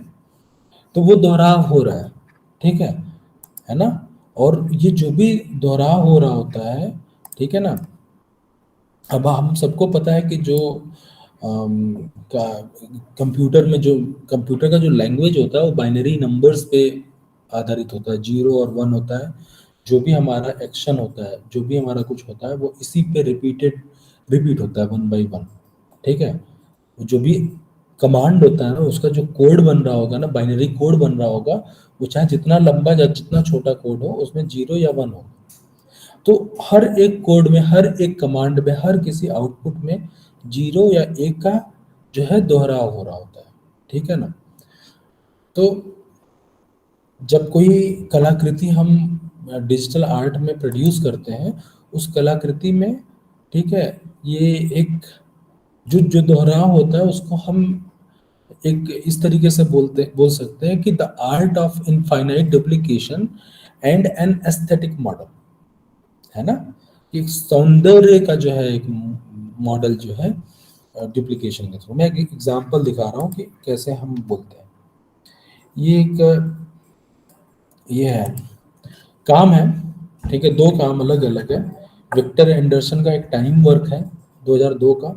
2001 में क्रोमोस्कोप शील्ड नाम से नैन्सी मैगी का काम है। नैन्सी मैगी मतलब काफी पॉपुलर है डिजिटल आर्ट में। जो क्रोमोस्कोप शील्ड है, जो पहला फिगर में है, ये जो हमने परफेक्ट डुप्लीकेबिलिटी बोला ना, इसका बेस्ट एग्जांपल है। क्योंकि इनके हर एक काम में बेस्ट एग्जांपल इसलिए क्योंकि you can perceive this very easily. यानी कि हर काम में एक पैटर्न होता है जो रिपीट होता है, एक पर्टिकुलर सिमेट्री होती है, वही फॉलो हो रही होती है। आप देखिए इनके काम में, ये काम में दिख रहा है आपको, ठीक है, वो एक्स Yes, sir. जैसा बना हुआ क्रॉस जो है, that is being repeated again and again. Colours जो है वो रिपीट होगा, जैसे ये आगे एक्सपेंड होगा वैसे वो बढ़ रहा होता है। तो वैसे ही जो विक्टर एंडरसन का टाइम है, ठीक है, तो इसमें भी आपको वो रिपीटेशन दिख रहा है ना। तो ये इस संदर्भ में एक परफेक्ट डुप्लीकेबिलिटी जो है वो आप डिजिटल आर्ट में कर सकते हैं।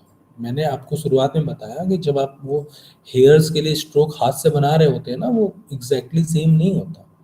लेकिन यहाँ पे अगर एग्जैक्टली सेम बनाना होगा तो आप कंट्रोल सी कंट्रोल वी ये दो बटन दबा सकते हैं, ठीक है। और दूसरा जो टर्म है वो है इंटरैक्टिविटी की। Sanjay, today at 5:10 there is a meeting in the bridge where some discussion will happen regarding the students' permission, right?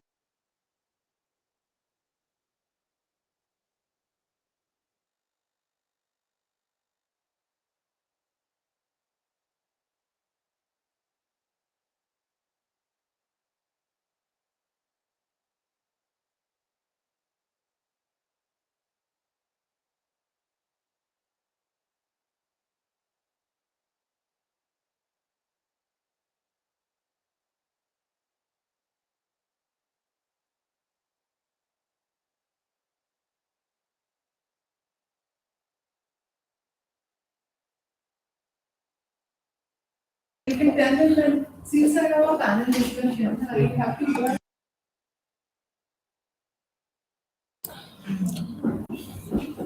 तो जो दूसरा कैरेक्टर है वो है इंटरैक्टिव। सॉरी डिस्टर्बेंस के लिए। तो दूसरा जो आपका कैरेक्टर है वो इंटरैक्टिविटी है, ठीक है।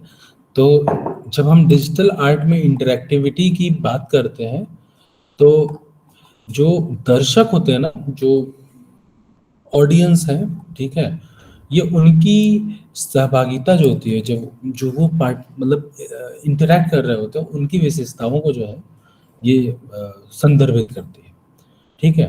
अब हम ये कह सकते हैं कि इसमें क्या है कि दर्शक सिर्फ देखने ही नहीं आती है, बल्कि जो इसका जो कंस्ट्रक्शन होता है, उस कंस्ट्रक्शन में एक तरीके से भाग लेते हैं, भाग लेते हुए अनुभव की प्राप्ति करने के लिए आते हैं, ठीक है। यहाँ पे जो ऑडियंस आपकी होती है वो सिर्फ ग्रहणशील नहीं होती है या फिर चिंतनशील ही नहीं होती है, बल्कि वो इसके बनाने की प्रक्रिया में पूरी तरीके से भूमिका निभाती है और इसका भरपूर आनंद उठाती है, ठीक है ना।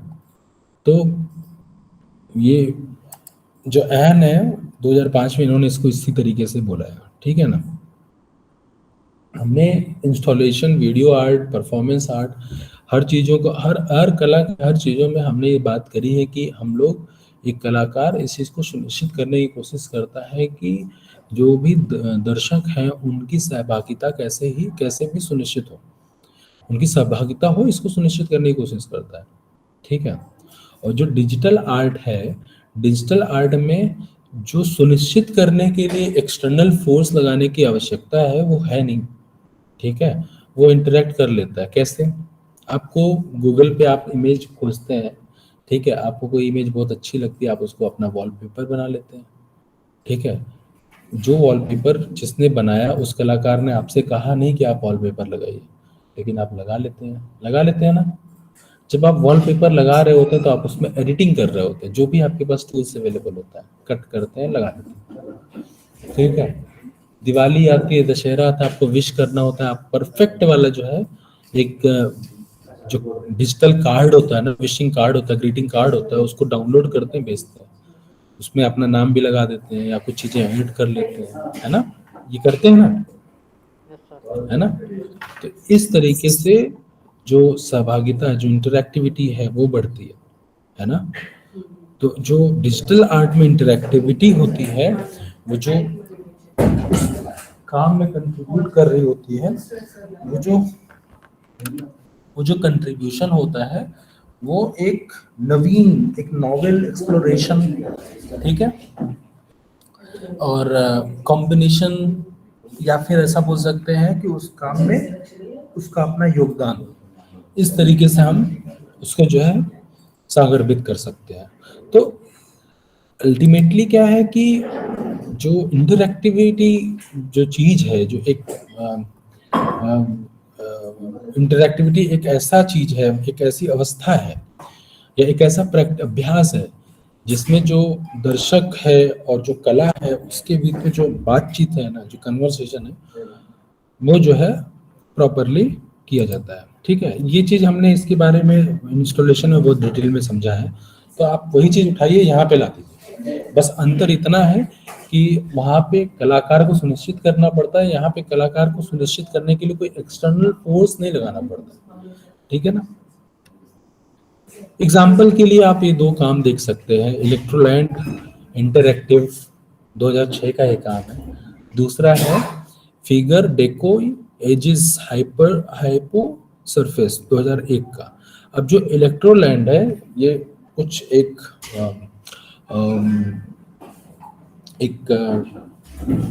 पैनल है, जिस पैनल को जमीन पे रखा गया है, और उस पैनल पे जिस हिस्से उस पैनल के जिस हिस्से पे किसी भी तरीके का भार आता है वहां पे एक साउंड और कलर आ जाता है। जैसे कि आप देख रहे हैं कि उसके किसी हिस्से पे लोगों ने पैर रखा है और वो रेड हो गया, ठीक है।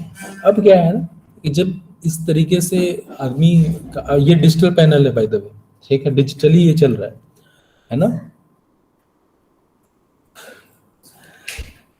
तो ये आपका डिजिटली ही चल रहा है ना।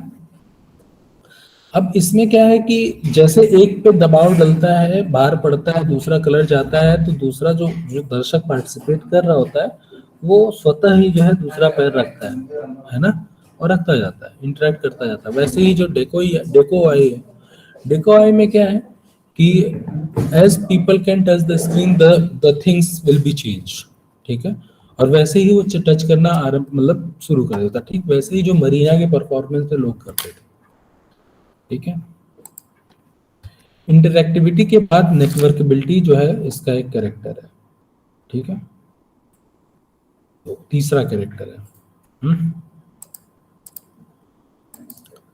तो जब हम नेटवर्केबिलिटी की बात कर रहे होते हैं, ठीक है, तो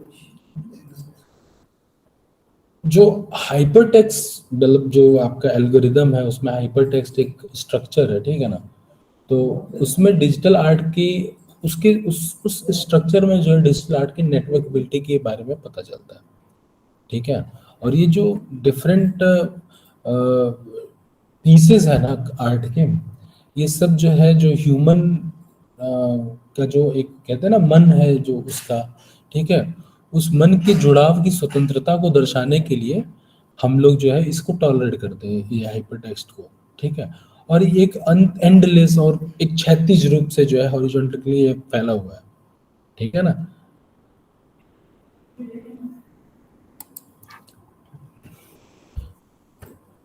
नॉन-लिनियरिटी, बॉर्डरलेस, ठीक है। तो नेट आर्ट, जिसमें हम डिजिटल और इंटरनेट दोनों की बात करते हैं स्पेशली, ये जो है आपको एक तरीके से मैजिक ऑफ कनेक्शन की तरह से परफॉर्म करता है, जो आपको एक नेटवर्क के थ्रू, वर्ल्ड वाइड नेटवर्क के थ्रू रियल टाइम में प्रेजेंट करता है। ये इसका बेस्ट एग्जांपल है लाइव जो चीजें है, जैसे कि वेबसाइट, ठीक है। आपने देखा होगा कई सारे वेबसाइट पे क्या होता है, या फिर ऑनलाइन गेम, ठीक है, आप जैसा क्रिएट करेंगे वैसा चीजें होंगी, ठीक है। कुछ कुछ ऐसे बहुत सारे एक्सपेरिमेंट्स हैं, ठीक है। आप जैसा क्लिक करेंगे वैसे चेंज होगा, आप अलग जगह क्लिक करेंगे अलग चीजें चेंज हो रही है। उधर एक बहुत बड़ा सेट ऑफ इंफॉर्मेशन अवेलेबल है। मैं एग्जांपल के लिए दिखाता हूँ, रुकिए।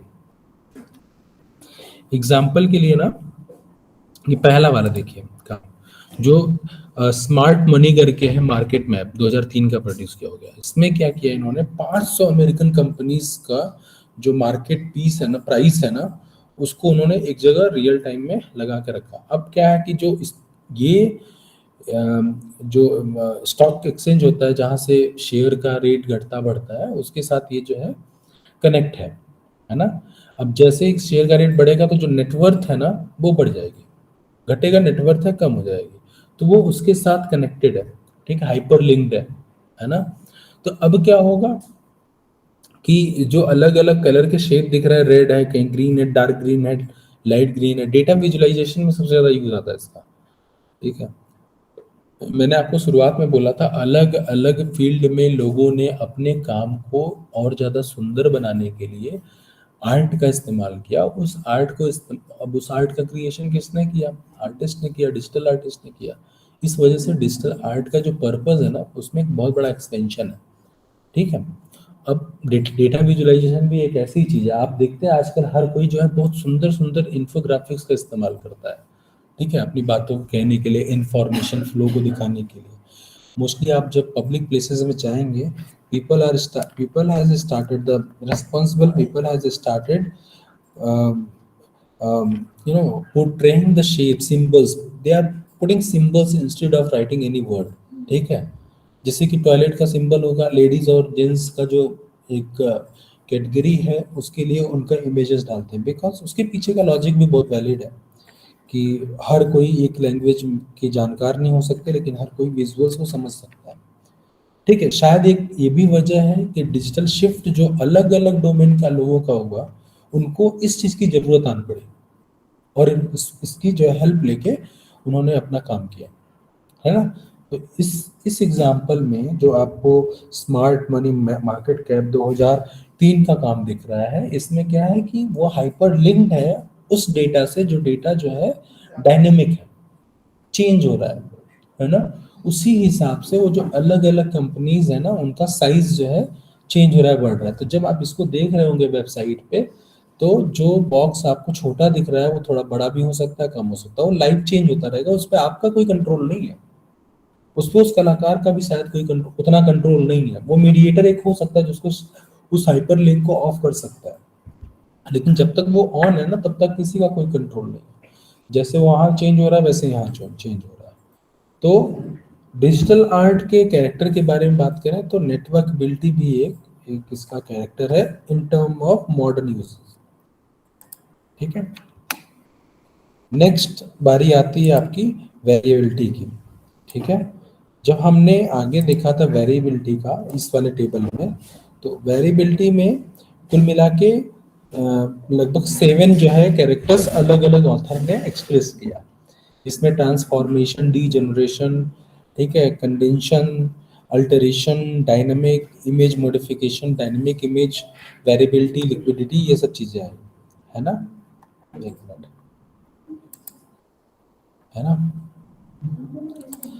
तो उन सभी चीजों का एक कहते हैं ना कि सिंथेसाइज स्वरूप है, जिसको हम ये बोल सकते हैं, जिसको हम बोल सकते हैं वेरिएबिलिटी। तो अब क्या है कि डिजिटल आर्ट में जो चेंजेस होते हैं ना, जो चेंजेबिलिटी है, वो अलग अलग स्टेट, अलग अलग फॉर्म को लेके बिट्स पे आधारित होती है। ठीक है, जो जो उसकी जो गतिशील क्वालिटीज है ना, उसको जो है उस चीज को जो है संदर्भित करती है। ठीक है, अब क्या है कि ये एनालॉग के बजाय ये जो डिजिटल वर्ड है इसमें ये मौजूद है। ठीक है ना, ठीक है। और चूंकि हमारे पास डिफरेंट तरीके के सिस्टम्स हैं, डिफरेंट तरीके की जो है टूल्स अवेलेबल है, उसकी वजह से हम उसके अंदर की जो कॉम्प्लेक्सिटी है, उसके अंदर की जो तरलता है, लिक्विडिटी है, उस चीज को अलग अलग कॉन्टेक्स्ट में चेंज करते हैं। ठीक वैसे ही जैसे हम ये बात कहते हैं ना कि आप जो है किसी भी पर्टिकुलर परिस्थिति में ढह जाओ, तो होता क्या है कि जो डिजिटल चीज़ें जो हम एग्जीक्यूट कर रहे होते हैं उसको भी ऐसे ही अलग अलग चीज़ों में डला देते हैं। अब मैं एग्जांपल अगर दूं, मैं एक काम है उसका एग्जांपल दूंगा, फिर मैं थोड़ा सा एक्सप्लेन करूंगा इसको।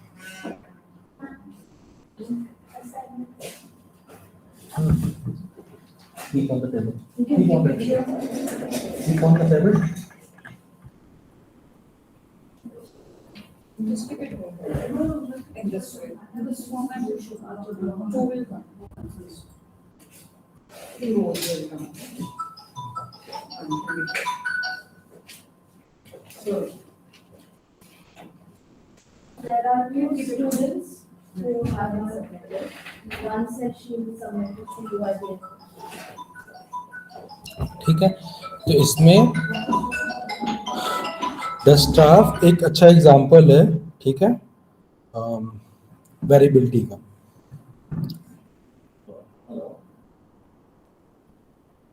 एक सेकंड।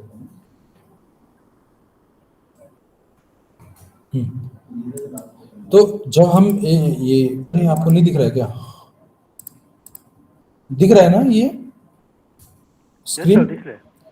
ठीक है ना, तो जब हम इसकी वेरिएबिलिटी की बात कर रहे होते हैं, बेसिकली वेरिएबिलिटी में क्या होता है, डिफरेंट जो संयोजन होते हैं ना, अलग विभिन्न तरीके के संयोजनों को इकट्ठा करके, ठीक है, कुछ भी काम के लिए एग्जीक्यूट करना। ठीक है, जैसे कि रेन एंड एशफोर्ड करके जो पहला वाला देख रहे हैं फिगर नंबर 8 में, इसमें 6 अलग अलग स्विचेस हैं। ठीक है ना, इन 6 अलग अलग चीजों में एक ही कलर शेड को लेके, एक ही फॉर्म को लेके अलग अलग संयोजनों को एग्जीक्यूट किया। ठीक है ना, अब इस तरीके के एग्जीक्यूशन में बेसिकली ये संयोजन इसलिए किया गया है कि जो लोग हैं, जो देखने वाले लोग हैं, जो स्पेक्टेटर्स हैं, उस संदर्भ में जाकर कुछ भी मैनिपुलेशन को किया जा सके, है ना। तो ये एक कैरेक्टर, जैसे आपने वो देखा होगा, कोई कभी कभी बैकग्राउंड में, जैसे आपका कंप्यूटर होता है ना, जब उसको आप हाइबरनेट करते हैं तो क्या आता है, वो आता है कुछ विजुअल सा चल जाता है। ठीक है ना, तो वो एक पर्टिकुलर मोड में चल रहा होता है, वो चेंज होता रहता है। ठीक है, वापस से हो जाता है, जो हम लोग कल विजुअल इल्यूजन में समझ रहे थे। ठीक है ना, तो उस तरीके का जो कंपोजिशनल जो मैनिपुलेशन है, वो हम लोग डिजिटल आर्ट में उसको हम लोग कर सकते हैं, उसकी पॉसिबिलिटीज है। ठीक है, इस वजह से ये है एक जो ये अलग अलग जो शेप उसमें वो वेरी कर रहा है ना, time to time, second to second, मतलब फ्रेम टू फ्रेम। ठीक है, तो वो चीज़ हम यहाँ पे कर सकते हैं, इसलिए इसकी क्वालिटी है, पॉसिबिलिटी है, तो ये इसका कैरेक्टर है। ठीक है, फिर बारी आती है कंपोजिटनेस की, ये लास्ट वाला था ना। ठीक है, तो देखिए डिजिटल आर्ट में जो समग्रता है ना, वो डिजिटल टेक्नोलॉजी में मल्टीमीडिया के जो विशेषताएं हैं उसको बताती है ना, जो उसकी क्वालिटीज है उसको जो है एक्सप्लेन करती है।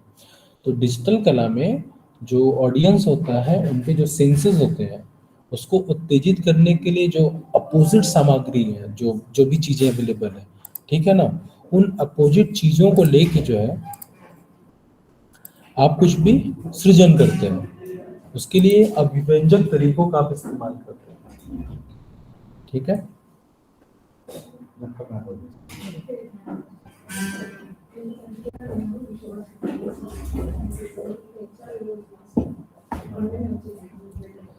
ठीक है। अब वो चाहे आपके पास कोई भी मीडियम अवेलेबल हो, चाहे वो आपका डिजाइन हो, चाहे आपका वीडियो हो, चाहे म्यूजिक हो, ऐसा कोई भी चीज है जहाँ पे आप जो स्पेक्टेटर्स हैं उनकी जो सेंसेस है, उन सेंसेस को लेके आप जो आपके हिट्रोजेनियस मटेरियल्स अवेलेबल है उसको स्टिमुलेट कर रहे होते हो, ठीक है ना।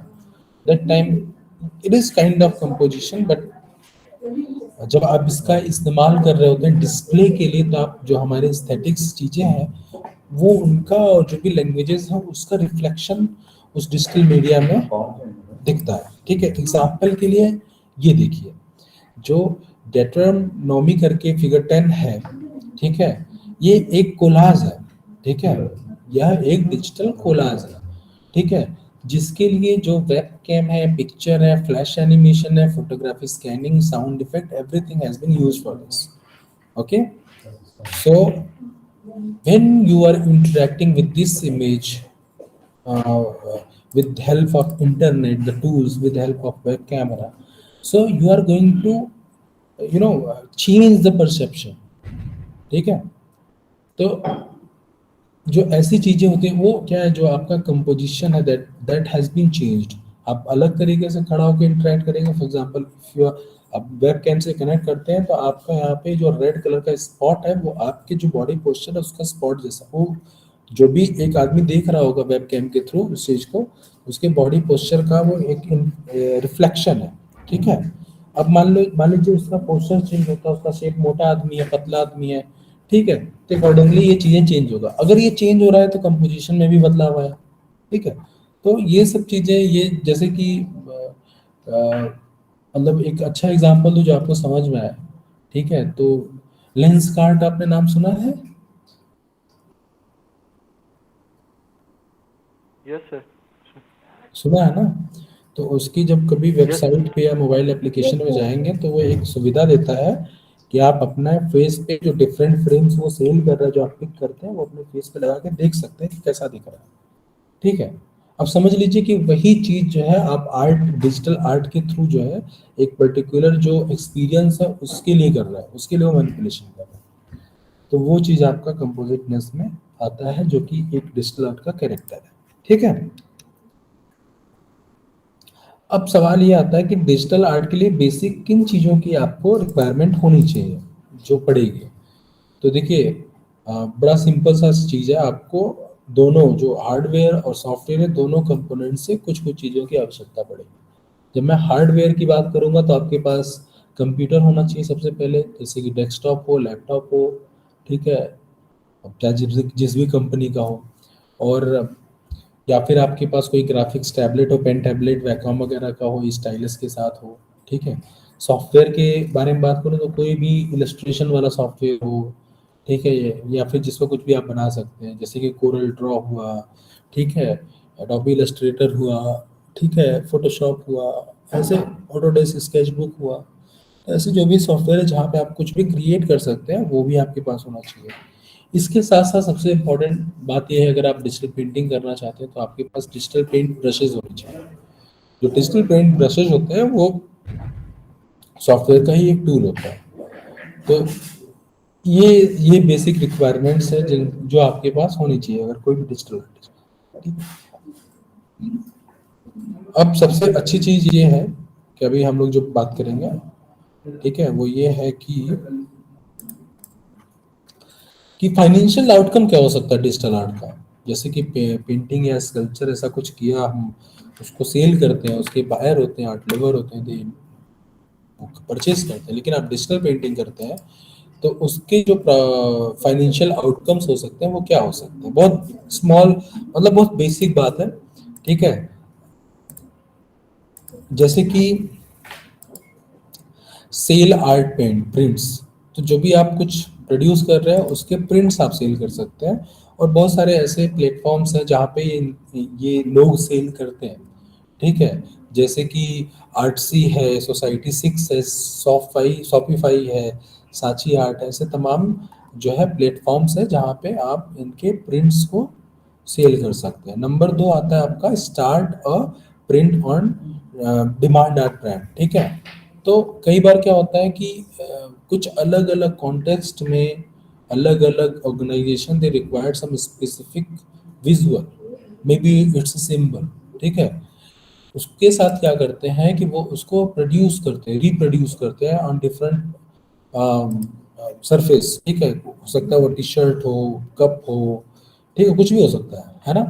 तो उन एक डिजिटल आर्टिस्ट उनके लिए वो विजुअल्स क्रिएट कर सकता है। तो if you have that ability कि आप उसको फाइनल प्रोडक्ट दे सकते हैं, तो वो थोड़ा अलग कॉन्टेक्स्ट, और सिर्फ आर्ट के कॉन्टेक्स्ट में बात करें जहाँ पे आपकी भूमिका उस आकृति को सृजन करने के बाद खत्म हो जाती है, तो ये आपके लिए एक अच्छा मीडियम है। अच्छा, ये एक ऐसा मीडियम है जहाँ पे आपको कई सारी चीज़ों की चिंता करने की आवश्यकता नहीं होती, जैसे कि आपको कोई प्रिंटिंग इक्विपमेंट नहीं खरीदना होता है, आपको कोई इन्वेंट्री नहीं मैनेज करना होता है, ठीक है।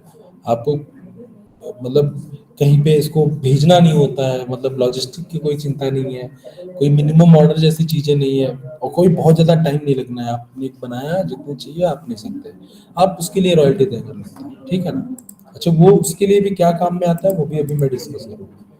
तीसरा आता है सेल डिजिटल स्टॉक आर्टवर्क, ठीक है। आप कुछ डिजिटल पेंटिंग बनाए, इलस्ट्रेशन कर दिए, ठीक है, तो उधर कई सारे वेबसाइट हैं, ठीक है, जो जिनके थ्रू जो जो सेल करती हैं, जिनके थ्रू कर सकते हैं, जैसे कि शटर स्टॉक है, एनमाटो है, एडोबी स्टॉक है, ग्राफिक रिवर है, क्रिएटिव मार्केट 2020, ऐसे करके कई सारे वेबसाइट हैं, ठीक है।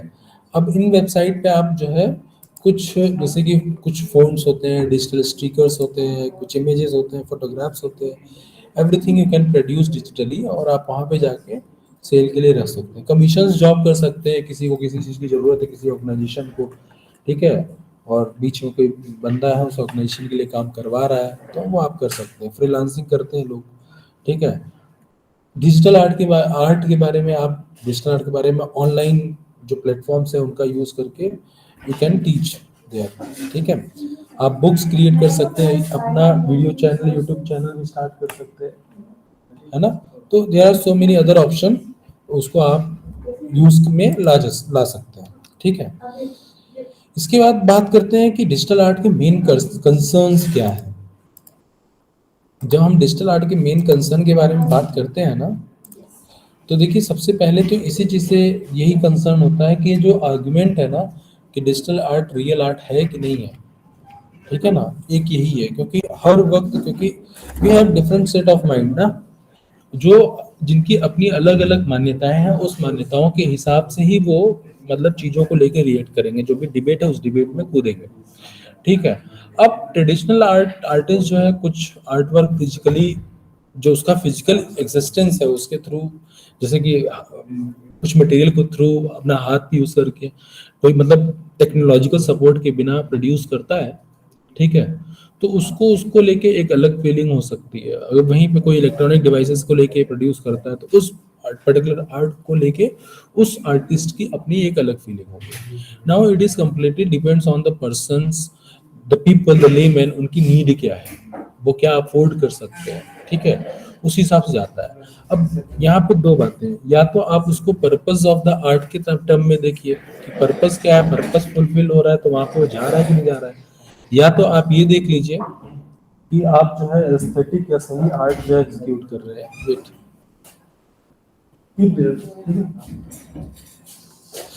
आप एग्जीक्यूट कर रहे हैं, ठीक है ना, आप रिप्रोड्यूस कर सकते हैं, ठीक है, आप जो भी करना है कर सकते हैं। लेकिन जो ये आर्ग्यूमेंट है ना कि ये डिजिटल आर्ट रियल है कि नहीं रियल है, ये पर्सन टू पर्सन जो है बना रहेगा, और ये परसेप्शन चेंज नहीं होने वाला है, और बहुत टाइम लगेगा, शायद चेंज ना हो, क्योंकि प्रैक्टिशनर दोनों में बने रहेंगे और हर दोनों को अपने चीजों को सही करना है। अब जब आप रिसर्च कर रहे होंगे, जब आप खुद काम कर रहे होंगे, ठीक है, वहां पे आपका अपना ऑब्जेक्टिव क्या है इस पर डिपेंड करता है, ठीक है। आप किस चीज को अलाइन करना, किस चीज को हाईलाइट करना चाहते हैं, किस पे ज्यादा लाइट डालना चाहते हैं, ठीक है। तो ये रिसर्च के लिए, अगर इस संदर्भ में रिसर्च हो रहा है, तो ये अच्छा एक विषय हो सकता है कि एस्थेटिकली कितना ये, या फिर रियल आर्ट के संदर्भ में ये इसका लेवल क्या हो सकता है, उसको असेस आप कर सकते हैं, ठीक है।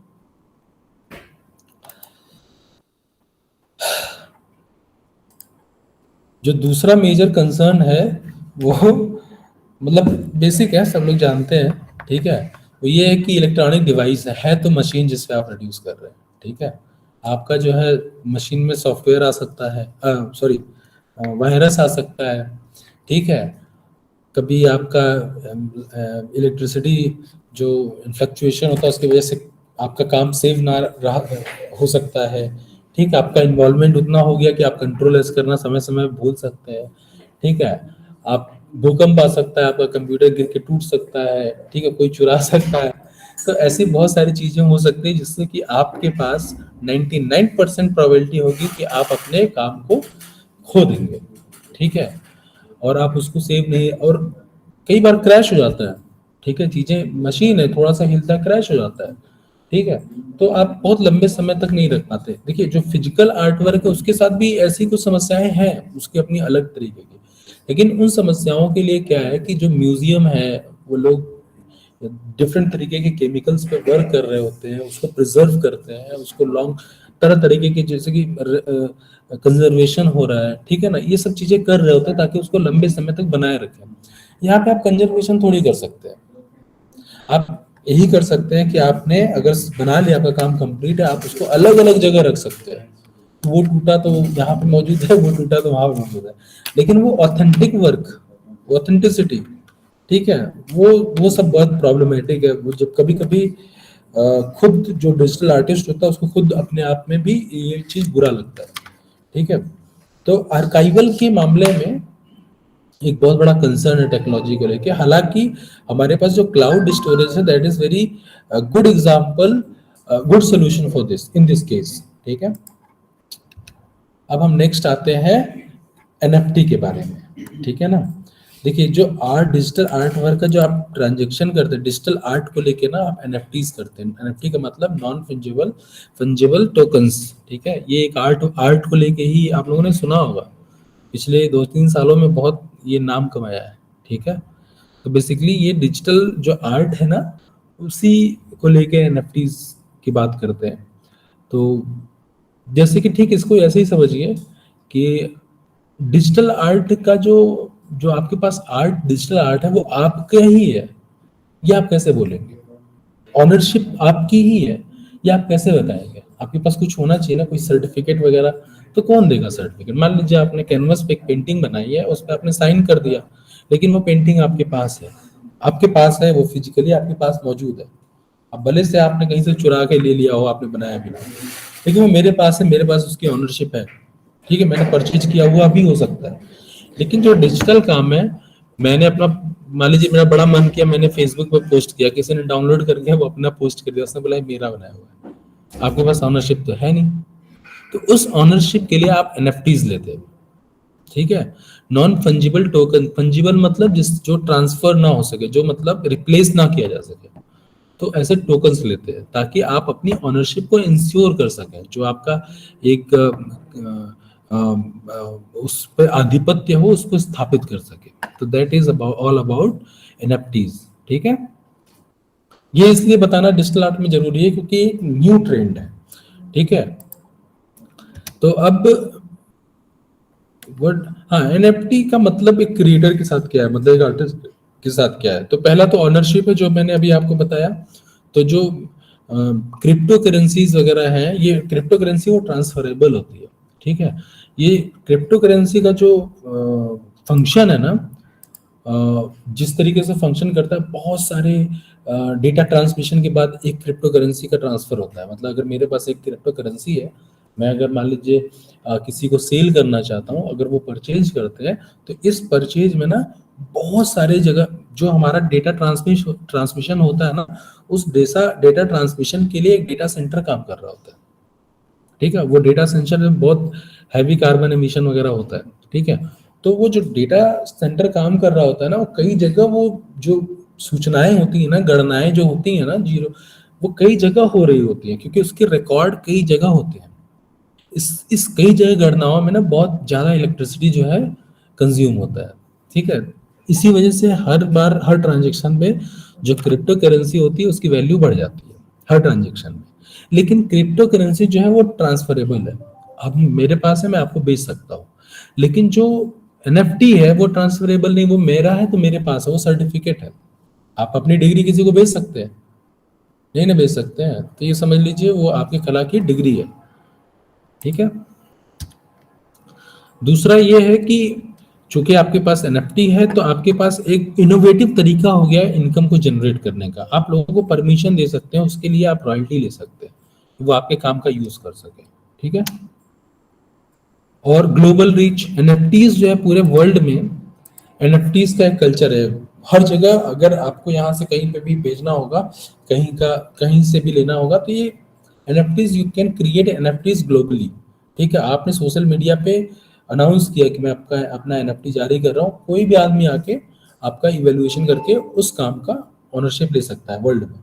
तो उस इसलिए चूंकि इसके लिए आप इंटरनेट का इस्तेमाल कर रहे होते हैं, इसलिए आपके पास ग्लोबल रीच होता है। किसी भी आर्टिस्ट या डिजाइनर के पास अपने काम को लेके एक मतलब एंडलेस, मतलब कहीं पे भी दिखाने के लिए, जो एटलीस्ट उन तक लोगों के जिन लोगों के पास इंटरनेट मौजूद है, जिनके पास इंटरनेट पे एक ऑप्शन है, उधर तक उनकी पहुंच हो सकती है, वो अपना काम कर सकते हैं। ठीक है।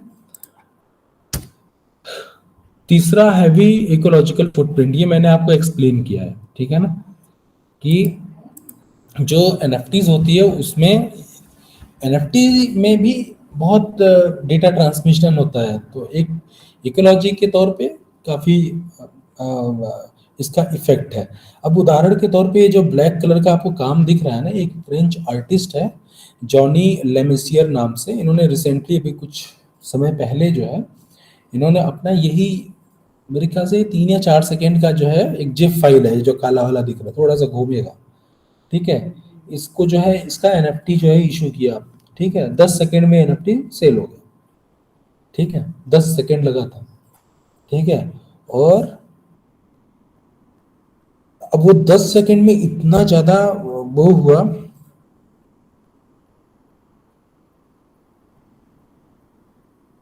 हाँ, 10 सेकेंड में जितना ज्यादा इलेक्ट्रिसिटी कंज्यूम हुआ था ना इस NFT के लिए, वो उतना था जितना उनकी स्टूडियो ने पूरे 2 साल में इलेक्ट्रिसिटी कंज्यूम किया था, जो कि 8.7 मेगावाट आवर ऑफ एनर्जी था।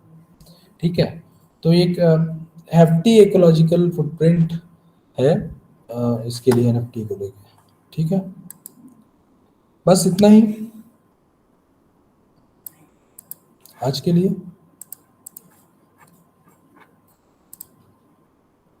तो डिजिटल आर्ट को लेके यही सब कुछ है। NFT को आप बहुत डिटेल में पढ़ सकते हैं, बहुत कुछ है उसमें। ठीक है। डिजिटल आर्ट में बहुत सारी संभावनाएं हैं, पढ़ सकते हैं। डिजिटल आर्ट में कुछ कंटेम्प्रेरी बहुत यंग आर्टिस्ट हैं जो इंडिया में काम कर रहे हैं। फॉरेन में तो काफ़ी एक सीनियर आर्टिस्ट मिल जाएंगे, लेकिन इंडिया में बहुत यंग आर्टिस्ट आपको दिखेंगे। ठीक है। जो लोग काम कर रहे हैं, मतलब इतना बड़ा नाम भी नहीं है कि मैं उनके नाम बारे में आप लोगों को बताऊं, लेकिन उनका काम बहुत अच्छा है। ठीक है। जो अच्छा काम कर रहे हैं। सर हाँ, सर ये मैट पेंटिंग क्या होती है? क्या चीज? Matte painting. Bad painting, matte matte M painting, matte painting, matte ना एम मैट। ये जो आपके सॉफ्टवेयर होता है ना, सॉफ्टवेयर में, सॉफ्टवेयर के थ्रू आप इसको करते हैं। मैट पेंटिंग कोई बहुत एक स्किल से रिलेटेड चीजें नहीं होती है। ठीक है ना। हाँ, ये है कि जो आपके पास फोटोशॉप वगैरह है उसमें एक ऑप्शन होता है। ठीक है। जैसे कि क्या हम बोल सकते हैं ना कि जो बस एक तरीके से इल्यूजन को क्रिएट करना, काइंड ऑफ। ठीक है। लाइक कि लैंडस्केप है, चीजें हैं। जैसे कल एक एग्जांपल दिया था, मून कभी उतना बड़ा दिखेगा नहीं आप। ठीक है। बट आपने एडिटिंग करके ऐसा किया कि कुछ विजुअल एलिमेंट, जैसे कि लैंडस्केप है, उसको लैंडस्केप का यूज किया आपने, पर्सपेक्टिव का यूज ऐसा किया कि वहां पे एक इल्यूजन क्रिएट हो रहा है। ठीक है। Matte painting is similar like this. ठीक है। मतलब पैटर्न होता है ना, पैटर्न, टेक्सटाइल पैटर्न। ठीक है। तो आपने एक ऐसा पैटर्न यूज किया, जब आप उसको रेप्लिकेट कर रहे हैं ना, उसके बगल में रख के कंटिन्यूली, ठीक है, तो वो आपस में जुड़ा हुआ दिख रहा है, वो सीमलेस है। तो this kind of things, this kind of digital activity can be called as matte painting, I think. ठीक है। I am not that much sure, आप मेरे उसके बाद भी आप चेक करिएगा, ठीक है? Okay, thank you sir. ठीक है, चलिए, गुड लक। यही मेरी लास्ट क्लास थी आप लोगों के साथ, ठीक है? Bye. Thank you sir. Bye, thank you sir. Thank you, sir.